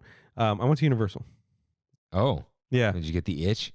I didn't get the itch. I got I'm going to be blocked until the end of Grinchmas. So I ended up leaving work a little bit early, like at 3:00. But that Friday closed at 8. So a little bit later than when you went. I could have used that extra hour. Yeah, that extra hour was necessary for when I got there, like 3:00, 4:00. Dude, we walked onto the Mummy. We walked on to what? Oh yeah, later in the day. Yeah. Yeah, we walked on to Jurassic Park. No, 10-minute wait. Jurassic Park. Walked onto the tram. And saw Grinchmas. All before 8:00. And Nice. got a Cinnabon. Went home. It was great. Nice. Mm-hmm. I also noticed this. The area where it has the flash flood, it says the name of the area is called the Fiesta de Lluvia. Huh. So I was like, oh. What does that mean? Party of the rain. Oh. So I was like, hey, cool. And when they had the flash flood, for some reason, that flash flood slapped me in the face, dude. Like, It comes up. Usually it comes up like that, but there was a horizontal just thing of water that just went boom in my face, dude. And the guy behind was like, bro. Yeah, it was insane. I had never done the studio tour at night. Is it cool? It's awesome, dude. Like going through Amity Island. Oh. Yeah. Remember when you were like, it's not worth doing it at night? Yeah, I thought so too. No. Maybe if you've never done it, do it during the day. Yeah. But at night it's a different experience. And that's what I'd never posted that promo. But that's why I did this, because I was on the tram actually. Did you see this Fries? The Fries car? No. Dude, I that think wasn't there. They just added this. Dang. Yeah, I was like, that is so cool. Send that to me so I can send it to Kimmy. Yeah, I'm like, that is so cool, because to us as when we were kids, we would never have thought we would see a Fries car at Universal Studios. But that's funny. All right, it's all yours. So next is your trip. So yeah, we went Saturday, then we went Monday. So Kimmy got there. She went straight from work. Mm-hmm. She was there earlier, and the plan was Small World first, no matter what. Yeah. So she got in line, but they made me take the jacket out of the backpack, and then I'm like, come on, man. Security, come on. Yeah, and then people were being really stupid all over the place, in the structure, on the road, dude. There was some weird shenanigans where I was getting on the freeway where it normally gets backed up, but I went even earlier, so it's not. I went like 10 minutes before I normally leave, and dude, it said I was gonna get there at 5:01. And then it went up to like 5:15. Like I just added 10 minutes to my drive, which when you're only driving 25 minutes is a lot. Yeah, it is. So she had to get out of line. And then I finally like got in. The parade's going. Well, that was the plan. Get on Small World during the parade. Yeah. She gets back in line like almost. I'm giving her live updates, dude. I'm walking the longest stride I can possibly take without running. Like I almost tripped because you're like half running, but you're not. And dude, I had my magic machete out on Main Street, just bushwhacking it. Like, just like, dude, people everywhere. I'm just like bobbing, weaving. The confident walk. Dude, no, just like. Oh, I see. Dude, yeah, like the full Robert and weave, you know? Yeah. Like there was some dude, you know, like near Plaza Inn, there's the walkways to get onto Main Street. Yeah. Some dude was just planted in the walkway. Come on, dude. I pushed him. Yeah, okay. Not push like two hands. Yeah. Like he was in the way a little bit. I pushed his backpack out of the way. Like, dude, not here. Yeah. Not here. Parade's going. Santa's yelling at everyone. I'm going through the hub. People just stopped in the hub. I'm going across, going through the castle. Holy cow, dude. The lighthouse, the back way. Dude, from the front gate to the It's a Small World entrance was 8 minutes of nonstop, like, oh, and there's the back way through Main Street and all that. It was insane. But I did it. We waited maybe 25, 30 minutes, but whatever. You said you loved it, right? Yeah, it was so nice to get on it. That's awesome. We got the back of the boat. It wasn't too annoying. The annoying kids got on another boat. It was great. Nice. Yeah. Yeah. So It's Small. It was great, but I was starving. And so we went to DCA and I was going to try the Colombian empanada. They didn't have it in the mobile order. I'm like, they have the case and they run out, right? Yeah. So we had the plan. I got 2 pork bellies and a curry mac and cheese. Nice. And Kimmy got a 2 curry mac and cheese for herself. And because she had a little snack earlier. So we just ate those and couldn't find gingerbread Mickeys anywhere. Nice. Disneyland, DC. Not even bad. Yeah. Went to Animation Academy. There's a long line. I'm like, it's probably the kid. And it was Grogu. But they hadn't let the other group out until like 7:25. So we were like out through, we weren't even in the main part of the building. But then we got in and they're like, this piece of paper is your ticket to get in. Dude, I saw Andrea she said she got turned away twice from Animation Academy today. Jeez. Yeah. One of them was probably Grogu. Yeah. Because people line up for it. They come back for it. That's crazy. I think after Grogu, I don't know if it was directly after or soon after it was Pooh. And I'm like, I'm down for that. But I'm like, I'm not waiting for another one. When we did Oswald, the girl who was doing our, the drawing academy thing, funny. She was hilarious, dude. Like, she was saying things that Disney people don't typically say. She was capping on Universal. Like, she was capping on a lot of people. And I was like, yeah, she was saying some pretty funny stuff. Yeah. Did she talk? She's like tall with curly hair. Oh, no. This is someone else. Yeah. Ours was funny, too. She was left-handed. Which makes it so much harder. Yeah. Shout out to the lefties out there. Yeah, she was talking about like the whole Universal with Oswald, and then how we traded a man. Yeah, a man. She's like, we traded a physical person for a character. Yeah, we traded some sportscaster to NBC. Yeah. And they gave us She Oswald. said like only Universal would do that or something. I was like, oh, all right, cool. Yeah, whatever. Yeah. Did you see what Neil Patrick Harris did? Oh, on the table? Huh? On his table? Candlelight. Oh, about JPEG? Yeah. Hey, But no one laughed because no one got it. yeah. I wouldn't have done that. But Yeah, it was a little. It wasn't bad. It was just like didn't land. Yeah. And when a joke doesn't land, it's like Mhm. I didn't know that at the Tila bar in Epcot, there's a table in the bar that has his logo on it because that's his table. Yeah, like literally just in a little tiny corner like that, it has his NPH logo. He has a logo. He has a logo. It's a freaking cool logo. It's N with the P inside of it sitting on an H, but then reversed, like upside down too. It's really cool. NPH logo. Yeah. National something all over the place. Yeah. Okay. Oh, I don't see it. No, Is it just like? Does he have a logo or is it just that thing? no, he has a logo. I don't. I'll find the tweet. I don't have Twitter on my phone, but All right.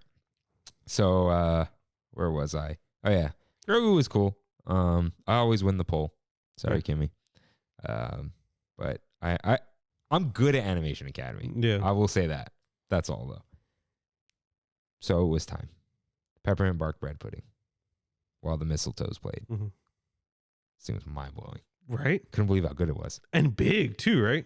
Oh yeah. Yeah. Kimmy was like, no way I would have eaten this. I probably could have, but Yeah. I was like satisfied by the end of it. And very moist. Yes. Very moist. Like surprisingly, like I said, Crispy. but crispy on the outside. And Yeah. the cream was fresh. Yeah.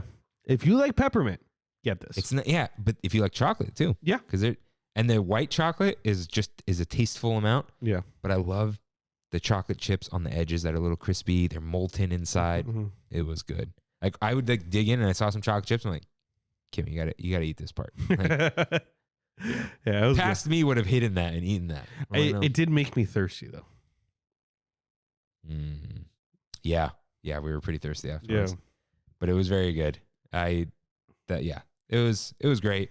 And then we actually she's like, oh, what do you want to do? I'm like, kind of getting late. It's not late, but 8:00. Yeah, kind of like, let's walk through Cars Land one last time. I didn't realize Wednesday's blocked. Right. Yeah. It was like maybe one last time. Walk through Cars Land one last time. Walked through the front entrance of DCA. And then like, let's go to the hotels because she wanted to see all the trees because I've seen them. Mhm. But she's never like seen the little Christmas trees.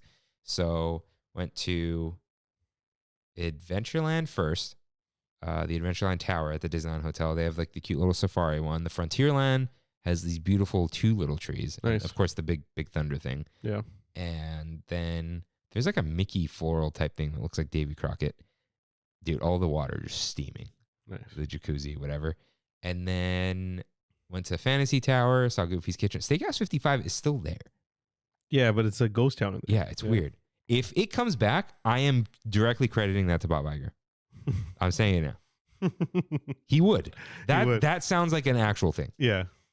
Because It's like where do Disney execs take somebody in their? Well, I mean, you have Carthay and Blue Bayou, but and Club 33 and Club 33 and Napa Rose. Okay. Never mind, Rain. Never mind. Yeah. Never mind. Yeah, not Steakhouse 55. You can't really have a meeting in there. No, I never been. So I don't. It's great, but it's just like a dark, quiet place. It's Carthay is more. Carthay has rooms. Yeah. Okay. So then Fantasy Tower saw the teacups that you've never seen. Yeah. Rain. I saw some weird television show. The new paint job I don't like on the Disneyland Hotel. It looks like the popcorn box. And then we walked out. Nice. Yeah. Nice little trip. We were also there. Yeah. We never. At the same time, Dad, no idea. What time do you leave though? We were like in the car at like 9. I got there at 9. Oh. Yeah. Yeah. We wouldn't have seen each other. Because I had training with Frodo last night. Right. And by the time it's at 7:00 in Pico Rivera. Oof. So by the time I got back, 8-ish. Was he at work with you at least? Or did you? No, I went, a lot of driving. But Brandy and I ended up getting in. 8:55 is when we got our food. Do you fix that every time? Because I have not been fixing it, and I realized just today. Oh, it said 18 before this. Okay, yeah, never mind. I had 3 tabs left, and I said I'm using these tabs. Okay, we walk in, and I go order at the first booth I see on the right. That's the one with I don't even remember the curry mac and cheese. Yeah, and I said, hey, I want to order at all my booths here, and she's like, you can't. After 8 o'clock, you have to go to that booth because they want to make sure they have them. Yeah. Whatever. Okay. And I was like, okay. So I turned around and I told Brandy, turn around. We're going in there. And we're ordering the pork belly and we're ordering the Southern mac and cheese. Got both of them. I'm hungry now. Yeah. I got both of them. Fantastic, dude. They were both delicious. Brandy ate most of the fat on the. That's the best part. I'm good. It was so good though. Very good. That guy's right. Never too much garlic. There is too much garlic. Really? That rice though was fantastic. Yeah, the rice is good though. Yeah. Yeah, he's my hero. I was thirsty though. Yeah. And I was right there, so I said, you know what? I'm getting the holiday sake. It's good, right? Very good. Very good. Sake sangria. Yeah. Merlot, sake, some other stuff in it, but very good. But by the time we finished eating, all the booths were closed. I still had 1 tab. I'm like, I looked up. It finishes the 18th, so we have some time. And the 8th. I'm going back on the 4th. So we passed by the booth with the Twix. I said, I'm using my tab on that. It's only $6.50. $7. Hey, don't get me wrong. It's borderline for me. You're gonna want another curry. We'll see. Anyways, yeah. But I was still hungry, and because it's so hard to judge with those things. It is.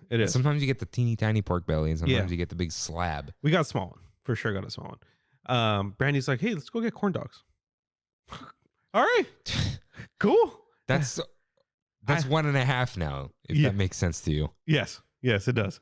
And I said, okay. That's the staple, but that's fine. I got a hot link corn dog, and she got the cheese one. And I had a little bit of the cheese, and we kind of split both of them. Dude, that spicy brown mustard that they have, it's the best. It's so good. I don't think I've ever had it. You gotta have that with the pretzel. Okay, I do. Yeah, I do. It was so good. I took a picture of the packet, and I'm like, I'm buying this for the house. No, dude, just get whole grain. Yeah, that's true. I almost bought some today. I was at Stater Brothers. Passed by, copped a Spirit jersey for Gabriel, and he's also getting a gift. Went inside of we went to Goofy Sky School. That was great. And it was almost like a walk on too. Then we just left through the hotel, and for some reason I thought that you can get to Mickey and Friends through the entrance of the Grand Californian. You can. How do you go? You got to bust out the main entrance where the valet is. Go through the trees. But it's closed. The gate closes automatically. What are you talking about? Or there's like an actual like person. Wait. What are you talking about? So when you get out of the Grand Californian, the big stained glass door. Yeah. You go to the left. You go to the left. I went right. I went right. I don't even know what's there. Dude, I was like, I told Brandon, don't worry, I got this. Disneyland hack is what I said. Because I'm like, we don't want to go through security again for downtown Disney. Yeah. And Disneyland hack, I got it. Dude, we ended up in like the maintenance area. No, okay. You go left. There's a beautiful walkway through the trees. Mm-hmm. All right. It curves. Right. You pass over where the underground garage is. There's an underground garage, probably for valet. Mm-hmm. And then you bust through the door, which is normally closed, Mm-hmm. like a gate door type of thing. And then there's the crosswalk. And then you cross the street and there's a Paradise Pier on your left. Got it. You keep walking and then you get to the roundabout. You turn right, which is where we used to line up to get into downtown Disney during the pandemic. And then you just, that's what I was looking for. You skip that, you go along the hat and you keep walking, and then you cross the street to the right again and then walk up the bridge. Right. That's what I was looking for. So I went right instead of left. Yeah. Bad move. But at the same time, we went to, we saw the tree. That was amazing. Saw the gingerbread house. Fantastic. I just love the Grand Californian so much, and I love the vibes in there. And the Acorn Gifts and Goods, whatever it's called, it's awesome. I love that store. I love that store. Shout out to that Bambi merch that they just came out with flour. Oh yeah. Looks really good. Brandy found this See the diffuser? diffuser. There's like a diffuser for the essential oils, and it's flour. That's cool. It's Yeah. a skunk. Yeah. Brandy found a poo pin of a honey pot with a succulent on it, Jeez. but a pin. Oh yeah. I saw Yeah, it. I was like, that's so cool. Immediate purchase. Yeah, of Yeah. course. Nice. Yeah, A lot of trips. a lot of trips. This is what happens when we record on Sunday. Yeah. And what's funny is because of where Christmas is, we just have to record at regular time. Yeah. On Tuesday. All right. Yeah. We had some fun. We did. We have it so good. So, Rain, what time is it? It's Pizza time. It's time for one last bite. As always, what is the best food you ate this week? dude, I ate so much food. I ate like stupid amounts of food. Let's see what I took a picture of though to remind me what I actually did eat. Okay. That's questionable for best. Sweet though. You know what? I'm gonna give that to. You know what? I'm gonna give the best food because it was the last time we were able to do it. I don't know if you guys know, but every Wednesday. Do you know about my Wednesdays? I have no idea. I know Okay. we released Trammin. Okay. It's also Survivor Day. That's now? That it just finished this last week. Oh, okay. It was the premiere or the season finale. Yeah, not the premiere. And Brandy and I had a little tradition where we get Wingstop. We get Wingstop on Wednesdays. Are they the one with the sandwich, or is that Wild They're the one with the Wings? sandwich. Yeah. We have our Wing on Wednesdays on Survivor. And it was the season finale. So we said, one last Wing on Wednesday, and we're cutting out Wingstop until the next Survivor season. So shout out to Wingstop's I think it's the Golden Barbecue. That sounded good. Yeah. Yeah, very good. Very good. Dude, and their chicken sandwiches are such a perfect size. They're almost like in the middle of a slider and a big chicken sandwich. So I like a McChicken. I like how we've all come around on these sugary fries. I'm down. I'm down too. But We canceled the haters. yeah, we did. We get the large fries and then we split the fries and then get the veggies on the side. Best sweet, I'm gonna give it to my avena, my breakfast that I make. I Sunday morning got up, made this bad boy. Made it with the La Michoacana or La Monarca chocolate mexicano from Costco. Jeez. That was awesome. So good. Perfect for the time of year. And then for the best drink, I think I'm actually going to give it to not the holiday sake. That was very good though.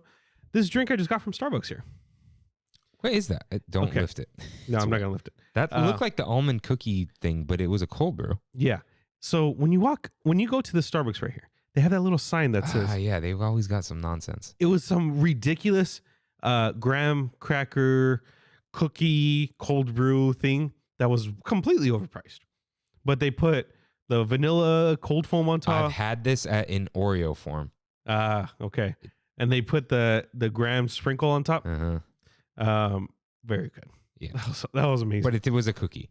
Yeah. It was not a coffee. It was it's cold brew. Yeah, but was it like... This is what cold brew should taste like in Disneyland. Okay. That makes Yes. sense. Shout out to Patrick. Sure. Shout out to That nice man. Oh yeah. The Shout out guy to with the Patrick. hat. Yeah. There's that Gabby. Shout out to Gabby now. She was nice too. Yeah, I was having a pretty bad day, and she opened the window and said, "Hey, how are you doing today?" And I said, "You know what? I'm doing all right." And she said, "That's good. Here's your coffee. Goodbye." Have you listened to the most recent Sacred Symbols? No, last one was the Game Awards one, the 5-hour episode. Oh, no, dude. The first write-in is about how they don't ask Colin how he's doing. It's really good. It goes off the rails immediately. It's good stuff. All right. So my best food. So on Sunday, yes, we had like the Christmas plan because we've been busy. You see people. Christmas hasn't been super Christmas. This is the Christmas day. Yeah. Right. So like we're going to eat. We want to go to Rogers Gardens. It's that garden store that decorates for Christmas in Newport Beach. Mm-hmm. So we're like, okay, we went there last year. We want to go again. oh, we'll eat at Zov's, which is like an Armenian place, but it's like Mediterranean, blah, blah, blah. In Newport, like down the street. And I've never eaten there. So I'm like, oh, we'll go there. They were serving brunch and Armenian food. We got brunch because it all looks so good. Yeah. Dude, short rib Benedict.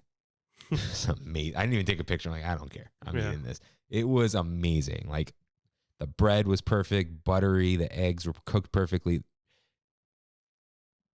Oftentimes, beef in breakfast is chewy. This was a soft short rib. Nice. It's delicious. So that's the best. The best sweet is going to the peppermint bark bread pudding. It has to. That thing, spectacular. You already know.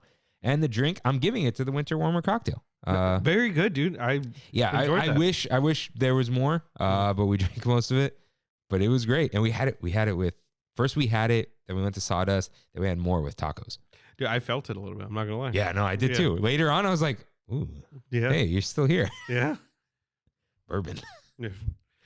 Yeah, so that was good stuff. Thank you, Kayla, for that. So, Rain, what Christmas food are you looking forward to this weekend? Tamales. Oh, I thought they're illegal. They're illegal.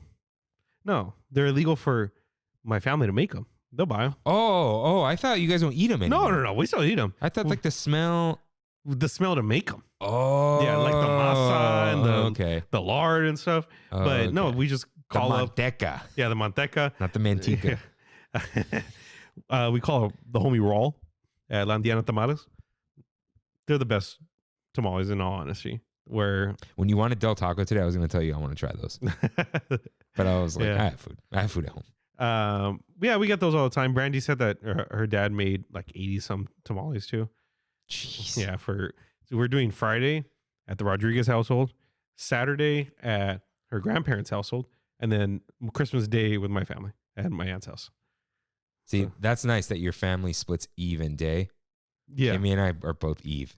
So we're not splitting yet. Yeah. But there will come a time Yeah. we'll have to figure it out or host it every time. Everyone's coming here. Yeah. But don't have to worry about that yet. But so you're looking forward to tamales. Actually, Nice. Yeah, I had one last week at Liliana's. It was all right. But I'm looking forward to my Landiana tamales. So I wasn't sure what I was looking forward to. Well, first of all, I'm looking forward to making Wookiee cookies on Friday. Yeah. Making them. And opening up the only box of Peppermint Junior Mints this year. Nice. Hey, Wookiee cookies, there's a lot of chocolate in it, right? Not really. 2 cups. What is it exactly? Okay, it's 2 sticks of butter. Mm-hmm. But like what kind of cookie? It's a chocolate chip cookie. Chocolate chip, okay. It's 2 sticks of butter and I think 2 cups of brown sugar. It's twice as much brown sugar as white sugar as opposed to the other way. Okay. 2 eggs, 2 cups of chocolate chips, half dark, half milk, and a teaspoon, possibly, of cinnamon. Can you send me the recipe? Yeah. I need to make cookies this year. Super easy. Yeah, okay. It's chocolate chip cookies. And then, dude, you make the whole thing. You put it in the... What I do, I'm not doing it this time because Kimmy's coming. I might do it with half the batch. One day, you make the dough. Throw it in the fridge. Yeah. And then you bake them the next day. That way you're not working for 2 hours. Yeah. Because the baking, you can only bake guys, 1 pan at a time. You want to do 2? You can't do 2 pans of cookies. No. Because one's going to be up, one's going to be down. Just put it in the middle. Yeah. They cook 12 minutes, max 14. Pop them out. So here's the thing. While that one's cooking, you prepare the other pan. And then you switch them out. You keep switching. Yeah, okay. Right? Ideally 3 pans because you want them to cool a little bit before taking them off. But, you could do that. But do them 2 separate days. It's so easy. And dough bakes better when it's cold. Got it. So yeah, let me know because you got the stand mixer. I have like little containers that I'm giving cookies out for. So yeah. So what's funny is I need to cook them tomorrow. Actually. I bought the KitchenAid hand mixer, and I was like, "You told me to stop buying things for myself." So the box is still sealed. I was like, "Trammin's coming. I may or may not open a hand mixer. I'm just gonna wait." That was a good guess. I meant the watch, but you were tempted. You were very close to buying the watch. Yeah. So. Oh yeah, I was like, but I need this hand mixer by Friday. Yeah. So I bought it from KitchenAid Direct. Wow. Good. It was cheaper than Amazon. Good. In USA. You got a lot more willpower than I do. Amazon was $60. Oh, what? Really? It was $45 on KitchenAid. People need to do that more. Yeah. And right. So I'm looking forward to that. But I asked my dad, what are you making this year? Normally it's like a prime rib, the big filet, whatever. And he made something I've asked him to make or try my whole life. Not my whole life. A while. And I've been wanting to try. He's making beef Wellington. I'm like, you're making it? He goes, yeah, what? I'm like, you're always like, it has bread, it's carbs. And he loves steak and potatoes, but he's like, why would I cover meat and bread? Yeah. He's finally doing, I'm like, Dad, look up Gordon Ramsay's recipe. He's like, he's like, they're all the same. I'm like, I know. But that's the beef Wellington. Look up that one, because the thing about Gordon Ramsay is he knows how to cook, but he's not too crazy with it. Yeah. He's not like, oh, go, kill this special goose that hunts the mushrooms and harvest it from its stomach. Yeah. I don't know where I came up with that. I'm sorry. It's just like his stuff's simple but elegant. Yeah. Like, just look it up and just cook that. There you go. You need a recipe anyway. You can't make beef Wellington off the top of your head. Just look that one up, make it. I'm super looking forward to beef Wellington because I'm not sorry at all. No one's going to make better beef Wellington than my dad. I'm just saying it here. So looking forward to that and just hanging out with everyone this weekend. And whatever dessert my aunt makes, she's always making good dessert. Nice. Yeah. So thanks everyone for sharing your Christmas with us. It's been a good Trammin Through the Snow this year. And hey, we ended up with 4 episodes because of Grinchmas. Yeah, we did. Yeah. That's true, huh? Got those out there. And, nice. And we will be here next week for our clip show. We recorded a fresh show. It's not a clip show, but recapping the year. Back to regular programming for the most part. Yeah. The art will be back to normal. And back to the blue. Yeah. Well, no. Oh, you're right. Special art next week. You're right. Okay. And yeah, we've had a good year, but it's not time to do that yet. Mm-hmm. But it is time to say Merry Christmas to all. And to all, a good night.